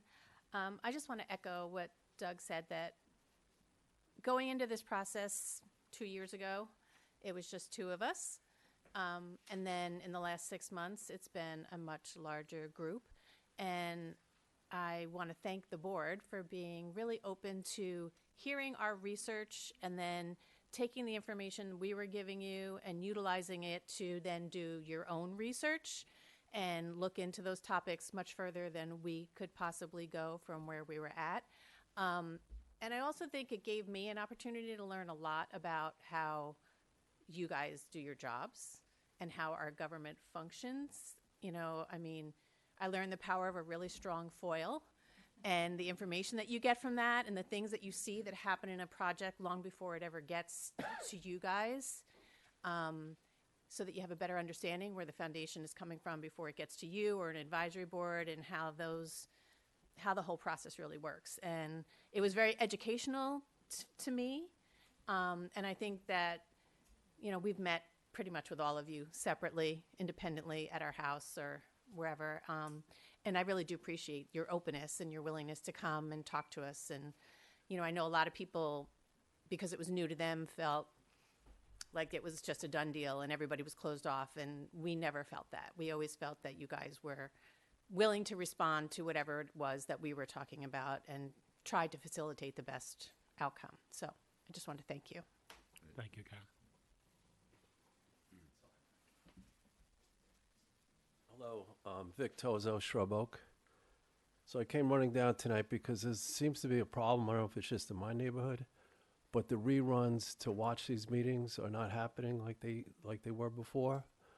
The last I saw was the planning board, which I saw Luciana. I was so happy. But I put it on all this weekend. I put it on today at 7:15. The reruns are not there. And it's so valuable. I don't know what happened. Maybe it's playing live, but the reruns are not happening. And there's so much to learn. To Adam, you're awesome. I mean, all you guys work so hard. And then I'm doing my paperwork for my business. I see the way you guys, it gives me a boost. So I don't know what's going on. I don't know if it's a glitch, but there's a real problem there. If I want to get into some other things. There's a helpline. I have properties. I bet it made a big mistake years ago becoming a landlord. Of course, in New York, you're a bum if you do that. But at least Yonkers has a hotline that you can call, and they are such great people. Does it matter? you're talking to a good human being. I don't know why New York State cannot copy that. I don't know how Yonkers does it. I don't know where they get the money from. They've been doing it for years. I've had problems with sanitation breaking in to take all the copper out of an empty building. The police would not help me. I talked to them. I got to the mayor's line. I've done so many things, but I don't know why New York State cannot copy that to see what people are frustrated about. And yes, I can speak here. I hear, I'm going to talk about other things in Yorktown only because I don't know where else I can speak about some things. But just to watch you guys all working so hard. And John, I mean, here, the night that you're retiring, I've watched this person for years. And I just have, it's just, you build people's character. I mean, I don't want to go overboard. I just need you to face and Oh, sorry. use the mic. That's okay. Yeah. It's just incredible. So, just to get back to some other items, it may, Dana Levensberg, I think her name is. I've called many politicians. They've tried to be very helpful, but there's things that are set up very difficult in the state. Let's take business. An employee, I pay employees. You pay employees.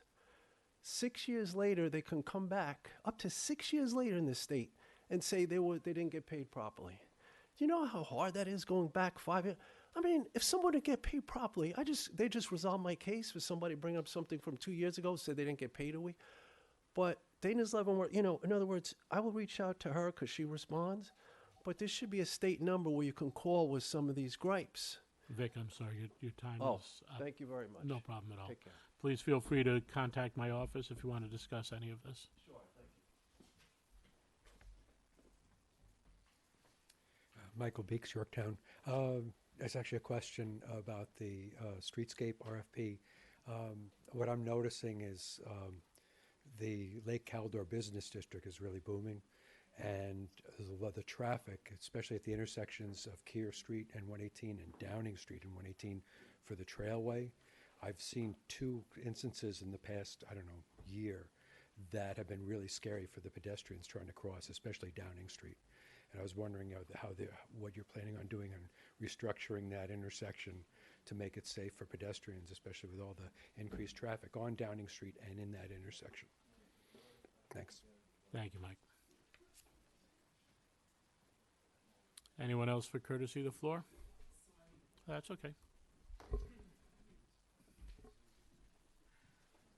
Pardon my appearance. I wasn't going to say anything, but I felt like I needed to. Hi, my name is Maria. You guys probably recognize me. First, I want to say a blessed St. Patrick's Day to all of you and a blessed St. Joseph's Day that is coming up. Thank you to the town board for standing with your constituents and for truly listening when it mattered most. Your decision showed not only leadership, but trust. Trust in the voices of the families, neighbors, and community members who spoke up to protect the place we call home. That is something we will never forget. This moment, though, must be more. It must be a turning point. We urge you with the same conviction and urgency to take action to strengthen our town code so that industrial structures can never again threaten residential neighborhoods. No community should have to fight this hard just to feel safe where they live. Please protect us, not just today, but for generations to come. Thank you. Sorry. Thank you, Maria. Yeah. Great.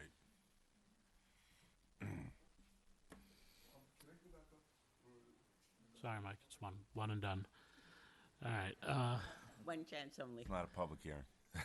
Come back in April. Or give me a call.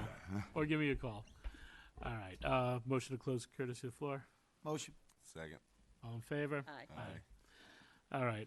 Just to address a few things. Thank you all for the comments and especially about the process. We had been upfront about it. I know that there was fear that people don't listen. I know Mike used the term, you can fight City Hall. It wasn't a fight. It was listening and it was mediating, and it was doing our job, and it is what we signed up for. I know, is it a lot? Yes. There's some weeks we have easy ones. I remember getting out of a meeting at about 8:15 one day. Of course, I remember 2:30 in the morning the next day as well. So, but that being said, that's what we are here for, and it's very bipartisan that we're here to do the work. There's no partisanship, there's no politics to listening to the people and doing our job. And we are there. And speaking of, I know Diane was saying, Karen, that she's missing her foils. So if there's anything you're looking for, please let her know. Let's see. Adam, when I'm done, if you want to address the parkland, and I'll let Sergio talk about home rule. But he wasn't saying that it was because of home rule that we did it. From what I understood, this is why home rule and different laws are so important, and why we need to be able to say stuff and do stuff without interference from the state or federal government at times. And unfortunately, that is something that does push down on us. And it's funny, we had comparisons to Yorktown and Yonkers. And Jan, I'm glad you corrected, because I'm originally from Yonkers. So. Right. And then we had some love from Yonkers as well. So everybody here is from Yonkers. Just about. Bronx. Queens, Brooklyn. I grew up in Yorktown. Yeah, we got one. My wife also, so there's two. I think that might be about it. No, actually, Diana, you're from? No, you're from. I am from Yorktown. You are. There you go. There's three. All right. So, but we, it's important, and yes, the comprehensive plan. We've been trying to get that steering committee focus going the right way, and there's some great leadership on it now. I think we have the right approach. We do need to make sure that we are what we want to attract. I know I get a lot of comments. We want nicer stores. We want clothing stores. We want things that are there. And, it's great to say it. Unfortunately, sometimes the plans are there and the people don't come in, or the landlord has to change things because of who's coming for the property. We've had a couple of those, and even now the Triangle is struggling with trying to find the specific people they want, but they are doing that. They are fighting that fight to try to make sure that they develop it the way they want to, because they think that's the path for longevity. Anytime they come in, the developers, I will say, work with the town. There are givebacks. We had mention of 118 and Downing, and that's something that is actually ironic. Someone came. There is a property that's approved for a bank over there that's been approved from a very long time, and they're trying to do something with that property. It has that commercial rating on it already. They knocked on my door, and my first comment was, well, nothing's going to happen without a traffic light over there. We would need to have some type of traffic mitigation there, because it is a mess. You don't want to. My wife, like, if I pull out a Dunkin' Donuts and make the right turn there, I get a string of obscenities about why am I going that way, and it's dangerous just in a car, let alone a bicycle. So these are things that it's up to the town board to hold developers accountable to say, hey, what is a give back to the community? And that is there, and we've gotten quite a bit. When they built Lowe's, they did a whole sewer line behind there for Old Crom Pond Road. They did widening of the intersection. These are not easy asks, and it's great to say, well, they're going to make a lot of money, but what we realize nowadays, especially as business owners in the room, is that the profitability is harder and harder, and that's why they're building. We're not going to sugarcoat that. People want to make money on their property. They're entitled to. Welcome to Capitalism 101. But there comes a time when the asks are so great, and as Susan pointed out many times today, every month, every year, those project costs go up. So it's a road that is definitely a negotiation, but it's we have some very business savvy people around here who, and sitting on the board that are able to look and see where we can find the things that will improve our town. But we will always keep that in mind, and definitely try to put that into our comprehensive plan as we move forward with it. And then, Vic, I do think that there was a power outage in the town hall that knocked all that out on Saturday morning with the system, and that's why you hadn't been seeing it. Are we fixed on that? Working fine now. It's working fine now, so we should be good. Tomorrow you could sit, watch reruns here, and and tell us how good we looked up here.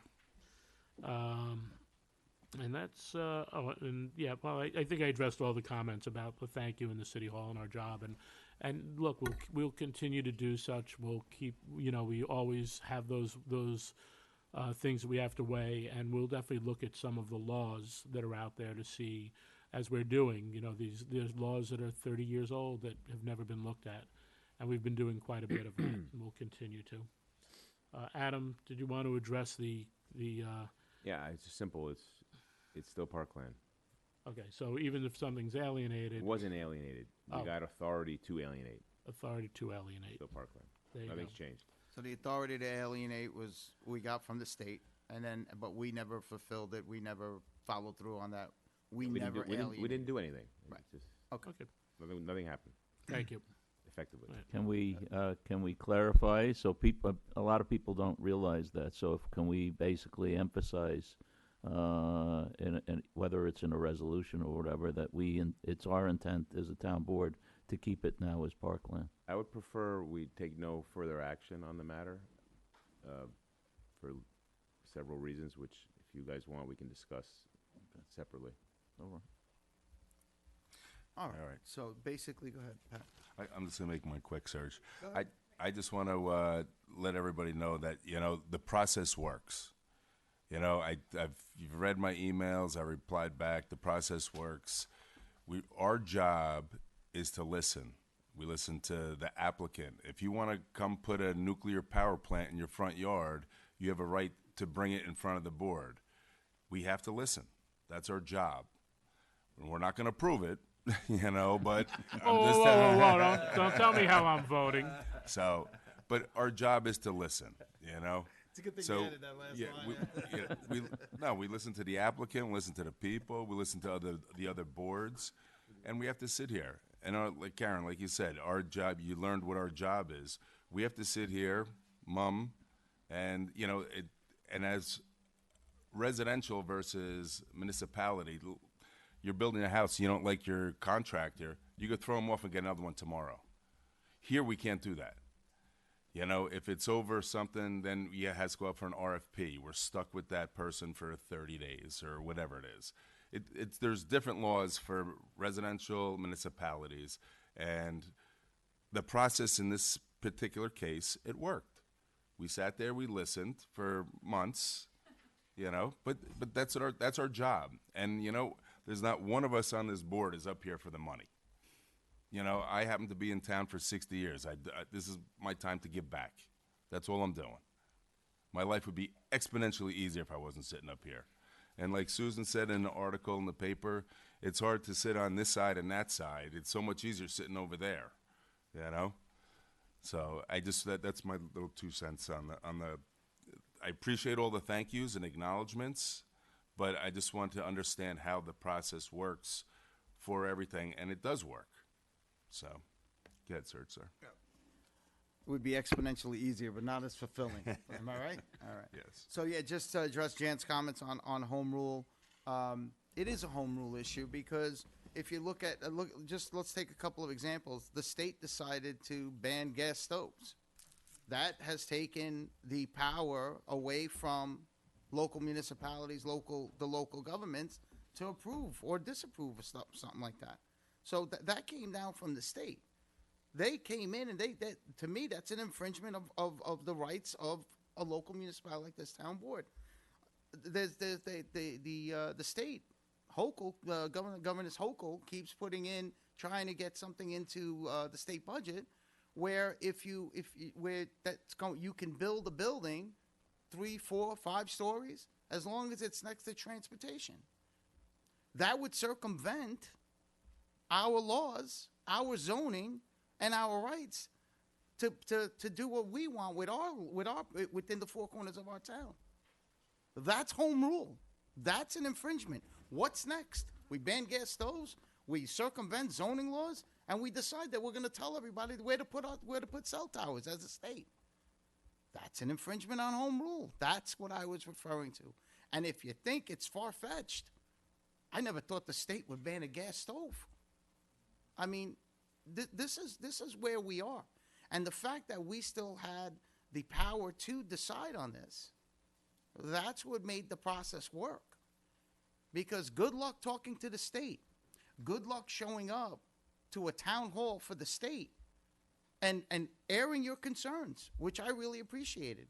I got called a couple of names here and there, but that was all right, you know. I got past that. But that's where home rule comes into play, and that's where it's critical. And that's why, as residents of Yorktown, we need to fight against any infringements on our home rule. Thank you, Sergio. Susan? Michael, I thank you for your comments and for urging people to stay active and involved. I can get on my soapbox and say it again because I've said it so many times. I urge everyone to subscribe on our town website to get the agendas for the town board meeting. If you're interested in the planning board and the zoning board, you have to find out what's happening. So you can't wake up at the 11th hour and expect things to change. From my personal experience, I can go back 50 years. I was sitting here at a town board meeting and learned that there were going to be sewers extensions, and it was going to miss my house by about 200 feet.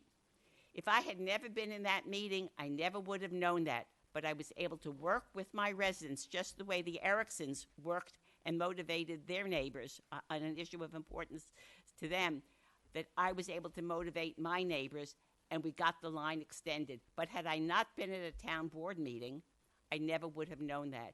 Subscribe, and Diana, it's the news notice link on the website.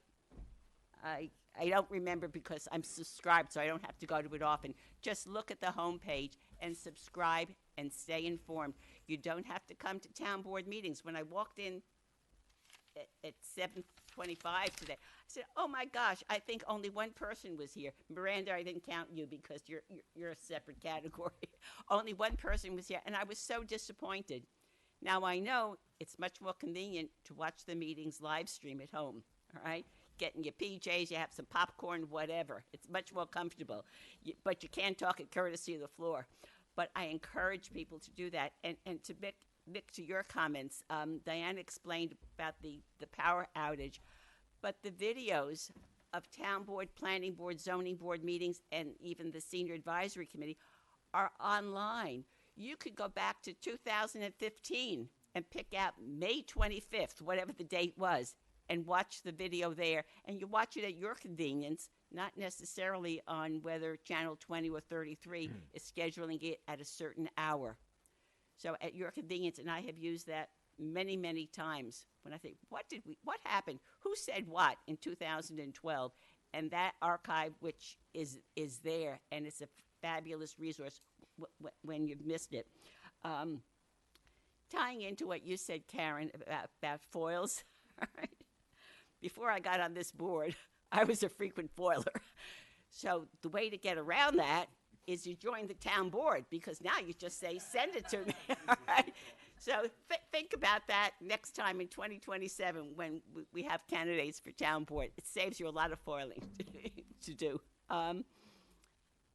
Michael, on the question about the intersection of Downey at 118, when I was on the Trail Town Committee and we were opening up Mohansick Trailway, one of the things we wanted was to get a pedestrian-activated light, at the intersection.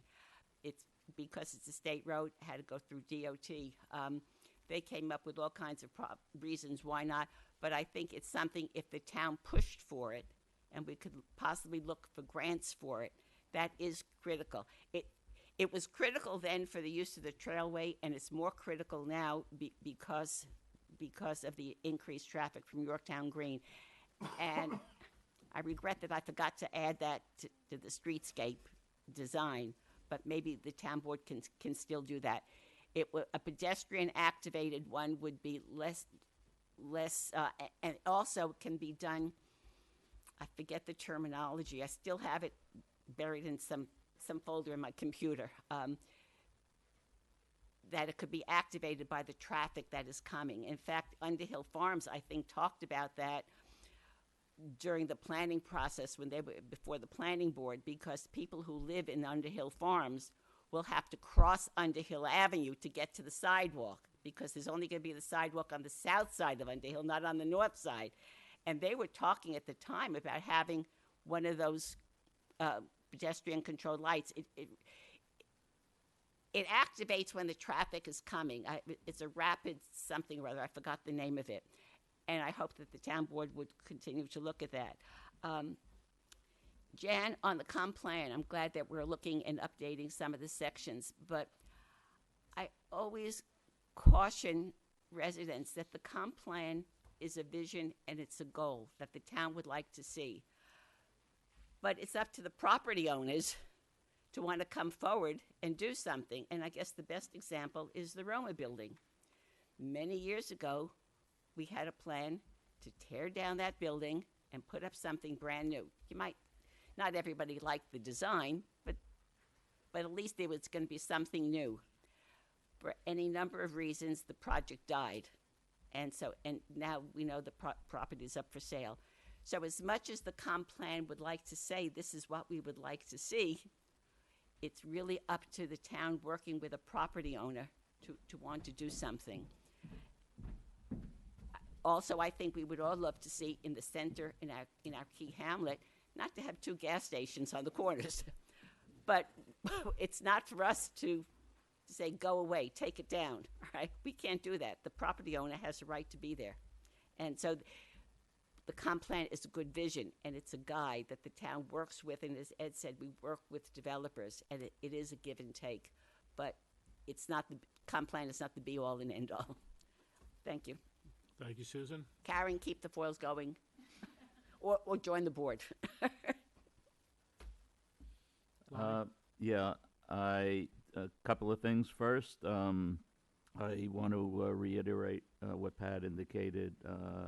I think he said it very well in terms of what our job is here. I thought say good night.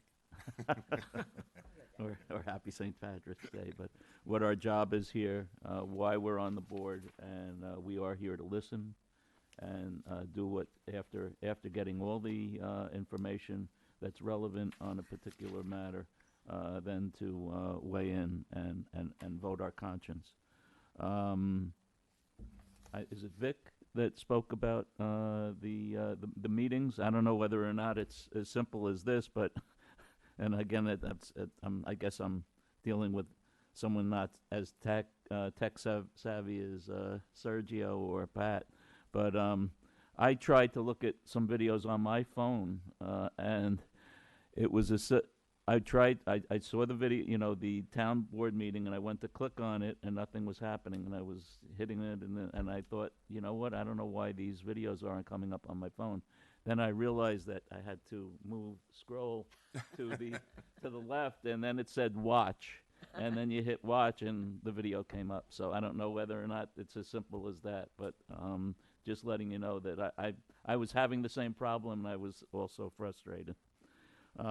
Third, historical knowledge is very important. I mean, it's important for new people to come and new blood to come onto this board, and I encourage it very much so. But historical knowledge is very important.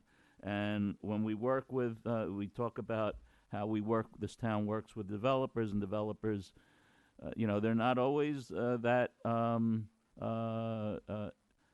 generous, let me put it that way. When we originally, historically, what happened with the Lowe's site, you talked about the sewers that they worked down. Well, originally it was Costco that worked out that deal with the sewers and the town board and the planning board and all that. And then what happened historically was when Lowe's came in, they wanted to move their project very quickly. So they accepted in order to do so, and John, I think you could verify this, they chose to adopt the seeker and EIS that Costco had done in order to try to move the approval very quickly. And then what happened was they later found out that they had agreed to the sewer line. They didn't want to originally. They fought that to put that sewer line, and I give credit to our planning department, and I give credit to our planning board, saying no. You believe, you agreed to do that sewer line because you wanted to push it forward in an expedited fashion. So it wasn't the generosity of the developer ultimately with Lowe's, but it was basically, and I give the town credit for standing by its guns and allowing it to go through. That was exactly the point, Lonnie. We need to set we need to set the table, right, and then make sure dinner gets served properly. And I'd like to where they just were. add to that point, when, as part of the Lowe's approval, Lowe's paid 100% of all of the road improvements on Route 202, in contrast to Underhill Farms, where the town share was paid more than half of the cost for the intersection improvements. And the reason being, Susan, why? We Because they are liable to mitigate any of the additional traffic that they bring, which is set by the state DOT on what had to be mitigated at that intersection, one of the busiest intersections in town, where 202 and the Taconic meet, versus this intersection over here, were very, very different. Then the town board explained that, and we made a conscious decision to say we do not want just a mitigation where we're still left with a failing intersection, but they've mitigated their traffic. We wanted above and beyond, and that's where we went, because it was safety. And I remember it very well, because everyone on this board at that time had to make that specific decision based on the safety of the intersection and our residents coming through. Because they still felt, even if they mitigated their traffic, it was a mess before, and it was unsafe, and it would remain that way. So please, give the whole story.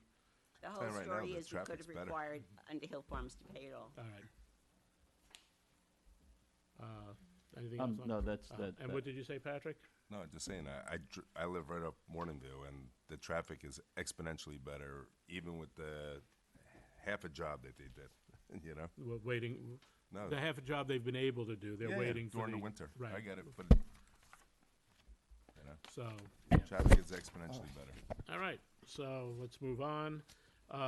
We had our decision, proposed local law to consider amending Chapter 300 of the Code of the Town of Yorktown, entitled Zoning, to amend in its entirety and replace Section 381.4, entitled Solar Power Generation Systems and Facilities.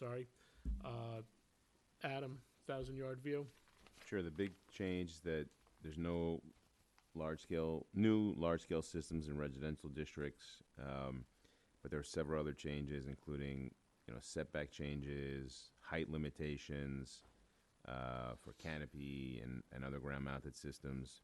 We changed the requirements for bonds for decommissioning, and then of course there's the grandfathering provision for the Jacob Road Solar project that's been pending for some time, but the town will get some benefit out of that through community solar priority, and an agreement that there will be no battery storage facilities on site. That would be a deed restriction, right? Well, yeah, we'll work that out with them. Right. Yeah, and the other change is that the Dell project has been removed from the grandfathering. Yep. Right, and I could get into that. What ended up happening was looking at this law and laboring over it extensively. I decided to go do another site visit with Jacob Road and Dell. And when I called the Jacob Road applicant, I ended up going there with a site visit. As a matter of fact, I went with Lonnie. Invited Lonnie to come out there with me, bring you up to speed because you had just gotten on. And So we did a site visit there, and it's really buried in the woods where the location is. We actually looked at a bunch of vantage points from the street and from some of the concerns from a couple of the residents from as a view shed. And then I actually had a Zoom meeting with the solar applicant, the person that's actually doing the solar stuff there. That solar farm has shrunk considerably because of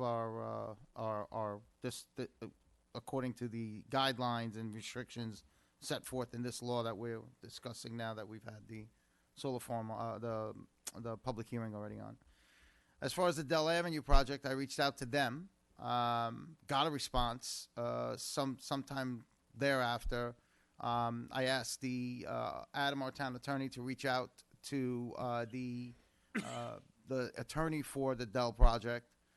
He got a response, and I actually spoke with somebody from the Dell project, and they informed me that they were no longer interested in pursuing a solar farm there.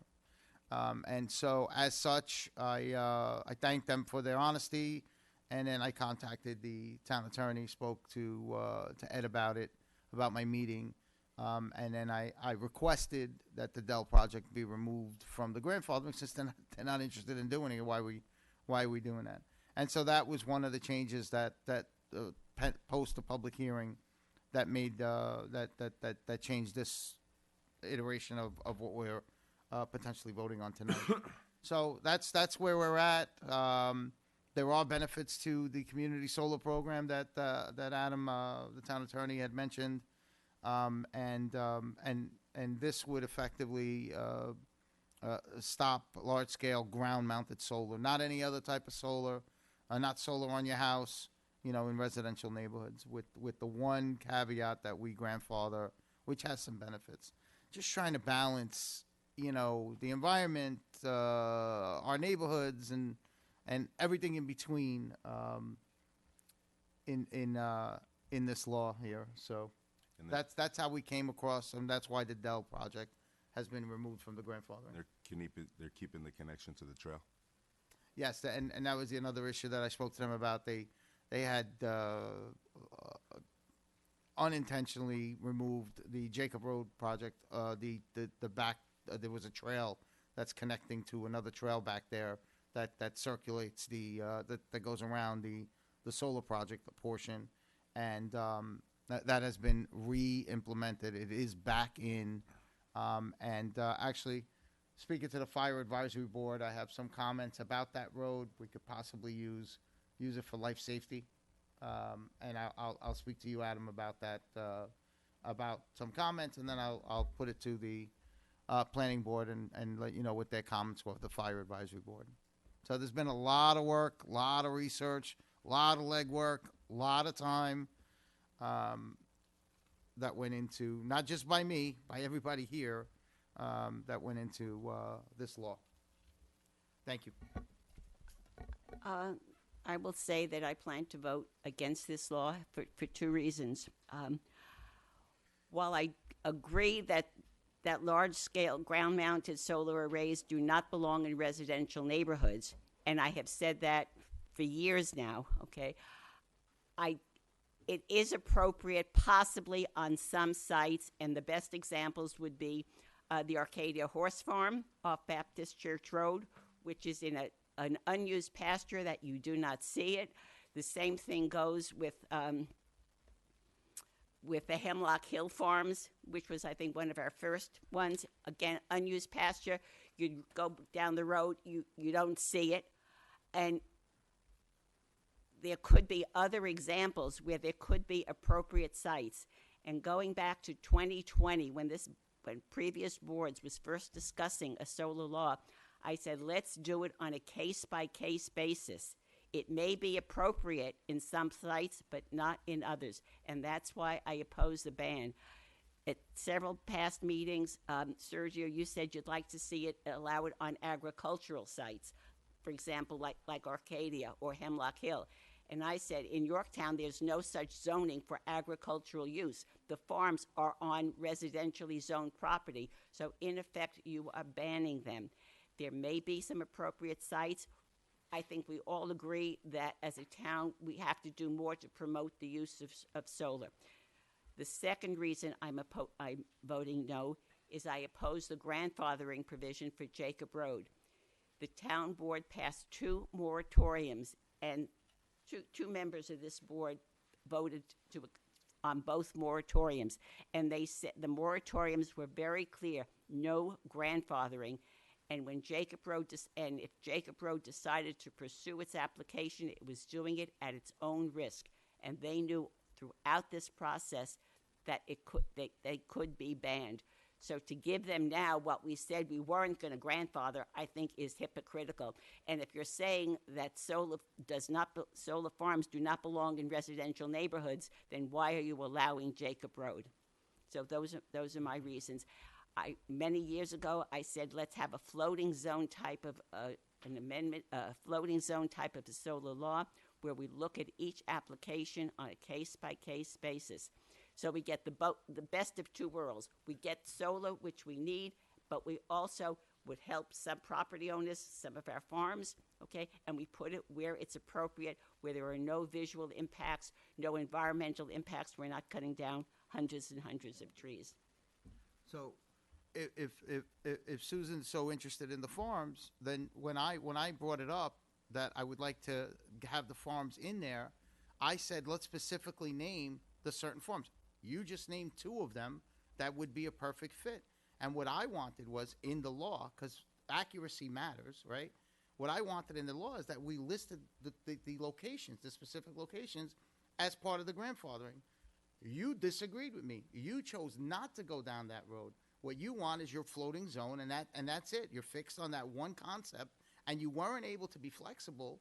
And so now here we are, and here you are talking about we should have had the farms in there. I tried. You said no. You get what's a farm?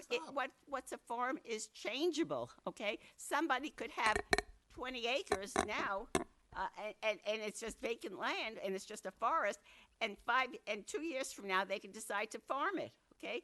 And what we said that we were No, going it- to it- it specifically didn't make- don't say it no. didn't make I sense. listened to you. Don't scream over me no like you like to do. I don't think they're screaming. What we said was that what I had said was that we were going to specifically name. Now you just went broad. You said, well, anything's a farm. I didn't say anything is a farm. I said we could name, and you named 2 of them that we could add in by name.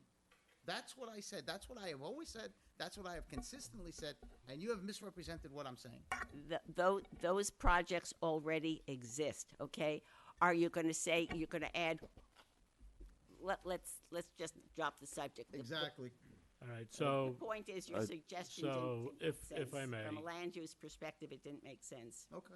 Lonnie, do you have something? Yeah, just quickly, if I'm not mistaken, again, Robin, or I don't know if John's, he may have, okay, but the planning board, if I'm not mistaken, did not recommend the passing of this law. Is that correct? Yes.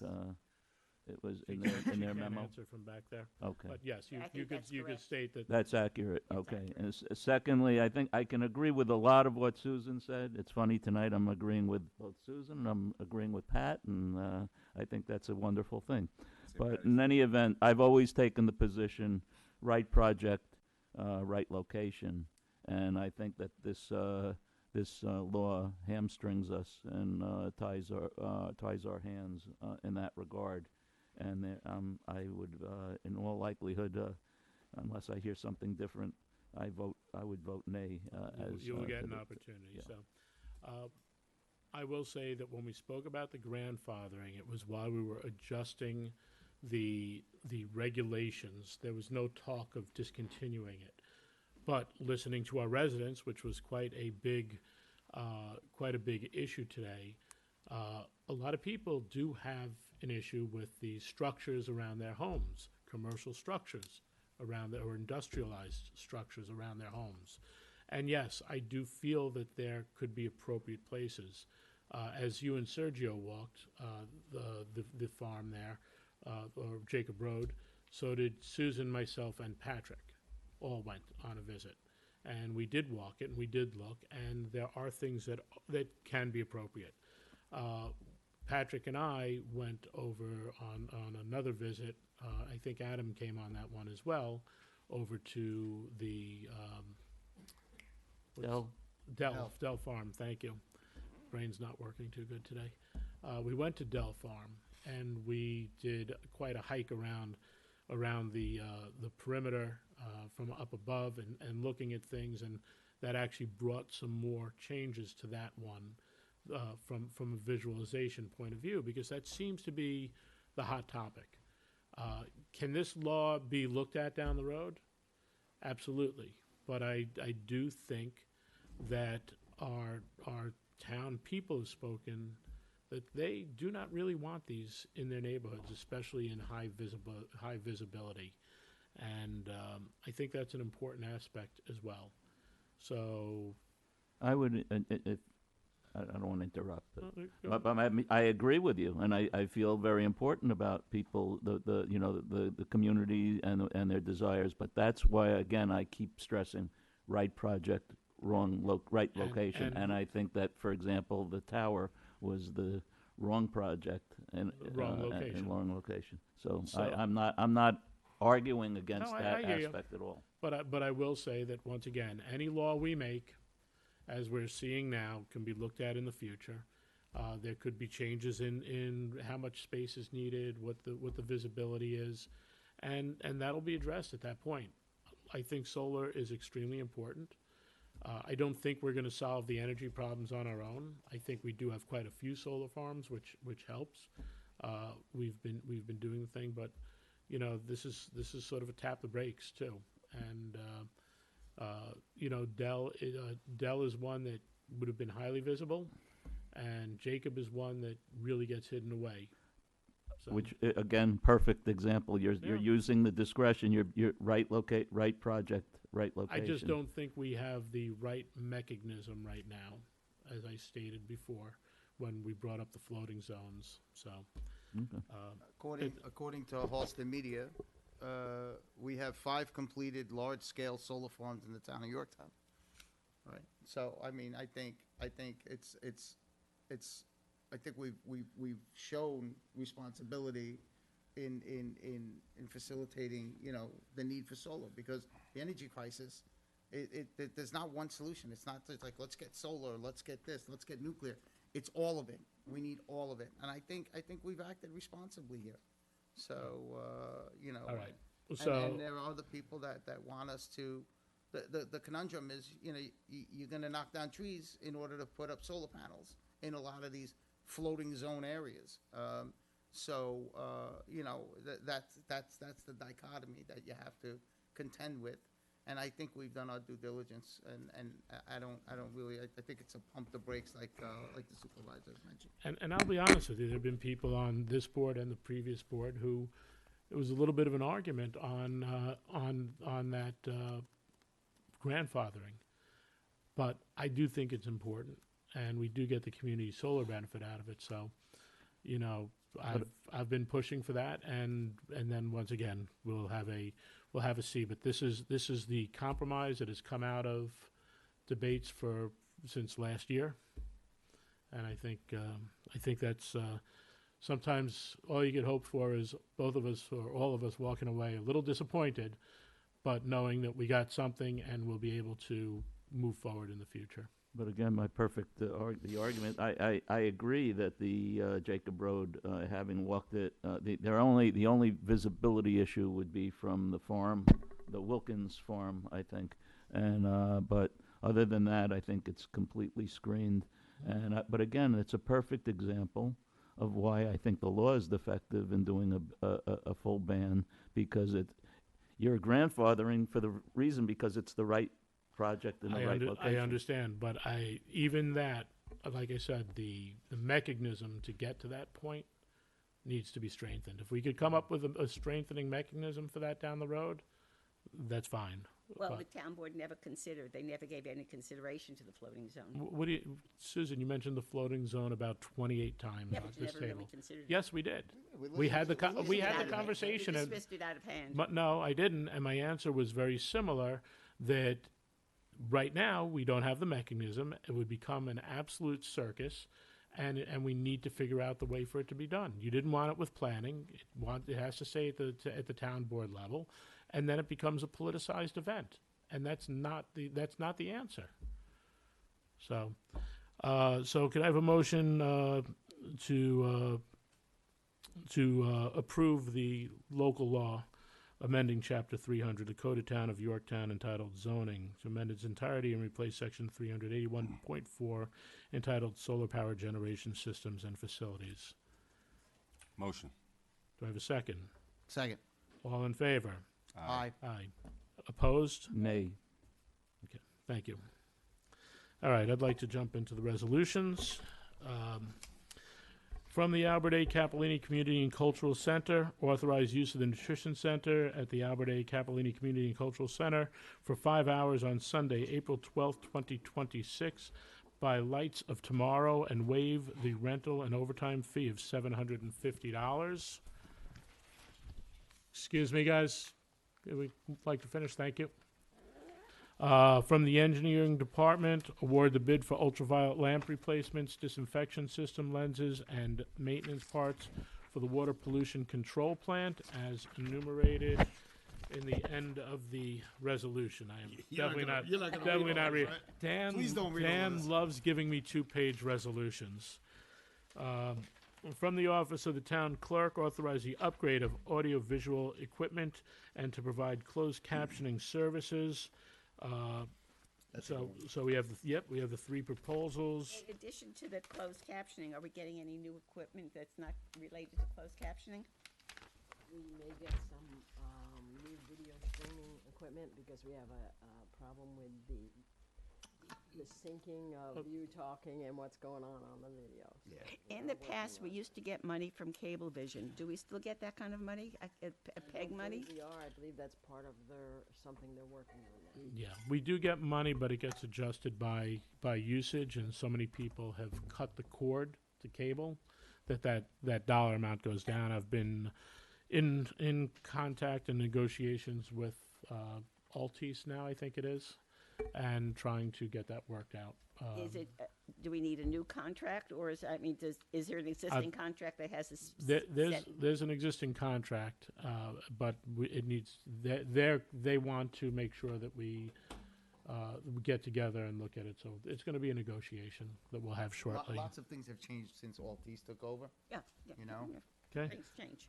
So, and in addition to that being awarded, which is going to G&G Technologies Incorporated out of Northvale, New Jersey. We also want to resolve the town controller to authorize to process the following budget transfers enumerated in the resolution. We want to authorize the annual support subscription renewal with G&G Technologies, Inc. for CBL Gold CH 1 year for same-day email, phone, and remote login support, including all new software releases in the amount of $800. Authorize the town clerk to advertise a public hearing to consider the wetland permit application submitted by Michael Devukaj on behalf of Trump Park residents for the repair and rehabilitation of 3 culverts. Yeah, we talked about that. Yep. Authorize the town clerk to advertise a public hearing to consider a proposed local law to amend Chapter 396B of the Code of the Town of Yorktown entitled Zoning regarding temporary certificates of occupancy, which will be for the 7th day of April, right here at Town Hall, 7:30 p.m. Authorize the town clerk to advertise a public hearing to consider the stormwater management permit application submitted by Miss Rima Adorno to construct a 4-bedroom single-family dwelling on 0.48 acre parcel located at 3771 Perry Street in Jefferson Valley, New York. That will also be here, that'll be on April 14th, 7:30 here in Town Hall. Authorize the town clerk to advertise a public hearing to consider the application for an amended special use permit to upgrade storage tanks at the mobile gas station located at 3205 Crampon Road, Yorktown Heights, New York. That is the 14th day of April at 7:30 p.m. From the Office of the Town Controller, authorize the Town Controller to pay Deborah Serrano the cash value of unused time as of her date of retirement. Deborah Sarno. Sarno, sorry. What did That's I the say? town I was born in. Oh, was it? There you go, so you know it. I know how to pronounce it. Deborah was one of our library employees who did such great work at the library. And we also want to authorize the comptroller to transfer the funds for the purpose of the payout as enumerated. Authorize the supervisor to sign an agreement with the town's insurance broker, Arthur J. Gallagher and Company, for environmental liability insurance coverage for a 3-year policy in amount not to exceed $75,000. From the Office of Senior Nutrition Services, authorize the supervisor to sign funding agreement with the Westchester County Department of Senior Program and Services for transportation services funding not to exceed $3,237. From the Water Department, authorize the town supervisor to execute an agreement with Rayburn Consulting for the billing data accuracy analysis in the amount of $9,675. I'd just like to make a comment about that. I totally support the concept of doing the audit to make sure that that everything is working correctly, but I am also concerned that we passed some changes to the master fee schedule several months ago, dealing with meter testing and meter installation, and people were given a deadline and up to 3 notices to either install new meters for residential or to have for commercial users to have their meters tested. There are, I think, about 100 property owners who have not replied to the 3 notices, and so fines in increasing amounts. You know, the master fee schedule has increasing amounts for non-compliance, and I would like to make sure, separate and apart from this audit, that we check and match that list of roughly 100 non-compliers with the current billing that's being done by Joint Waterworks to make sure that those fines are levied. Otherwise, it makes no sense to levy fines in a master fee schedule and not actually apply them. It's just senseless. So Can't we just call them? well, that'll be a issue for legal to deal with. I think it's, the Susan, water department can Susan, request the bills. it'll be well, this is what the audit is about, and the audit is for us to look at it because we don't feel that we're getting proper response from Northern Westchester Joint Waterworks due to a lot of changes there. And we are going to look to see if that's something that makes more sense for us to handle in-house. But as for going back in the billing cycle, I will need to discuss with the attorney. There are a bunch of different things that are in effect here, and we will make sure that we get it right. But no, this is why we're doing all this, because But the audit is separate and apart from taking a list of 100 property owners who have checking not their bill. not Right. complied. That's right. Yes. And getting their latest bill and that- just comparing and see if that is why and we're doing the audit. My understanding, I'm not an accountant, but my understanding of an audit is it's done on a sampling basis. No.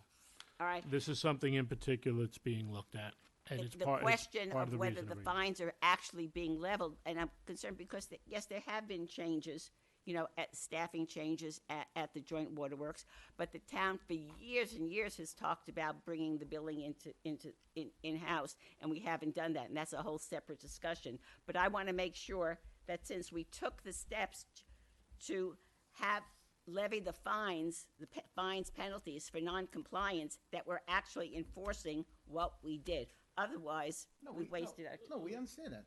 yeah, I think it's and pretty clear. Susan, Check 2 lists. That's it's Susan, simple as checking Susan, I 2 do want to lists. thank you for pointing out the good job I am doing at taking all of these things that have been kicked down the can for decades, the can kicked down the road for decades, and getting them moved forward, because that's what I've said I'll do. So we're going to keep moving forward. I'm not kicking the can down the road. I'm making sure we get it addressed. And that's, you know, unfortunately, unraveling decades of stuff on some of these issues, as you could tell what we dealt with the sewer, it's not an easy job. I'm not asking to. I understand, but accept we're decades of problems. I'm just asking for a simple comparison. Right. Of two lists. Well, you just said for years we've been looking to bring this in-house and get it fixed. That's a separate issue. Okay. I support the concept of an audit. I'm open to a discussion, given the changes. I appreciate it. So then can we have a vote on all of those? I'll make that motion. I second. And all in favor? Aye. Susan, you're all in favor? I didn't hear. Yes. Okay, very good. I want to make sure. Sometimes I miss the curveball. Motion to adjourn. Happy St. Second. Patrick's Day. All in favor? Aye. Happy St. Happy Patrick's St. Day, and have Happy a great Yorktown. night. Thank you, Yorktown. Oh, my God. Adam. Hey,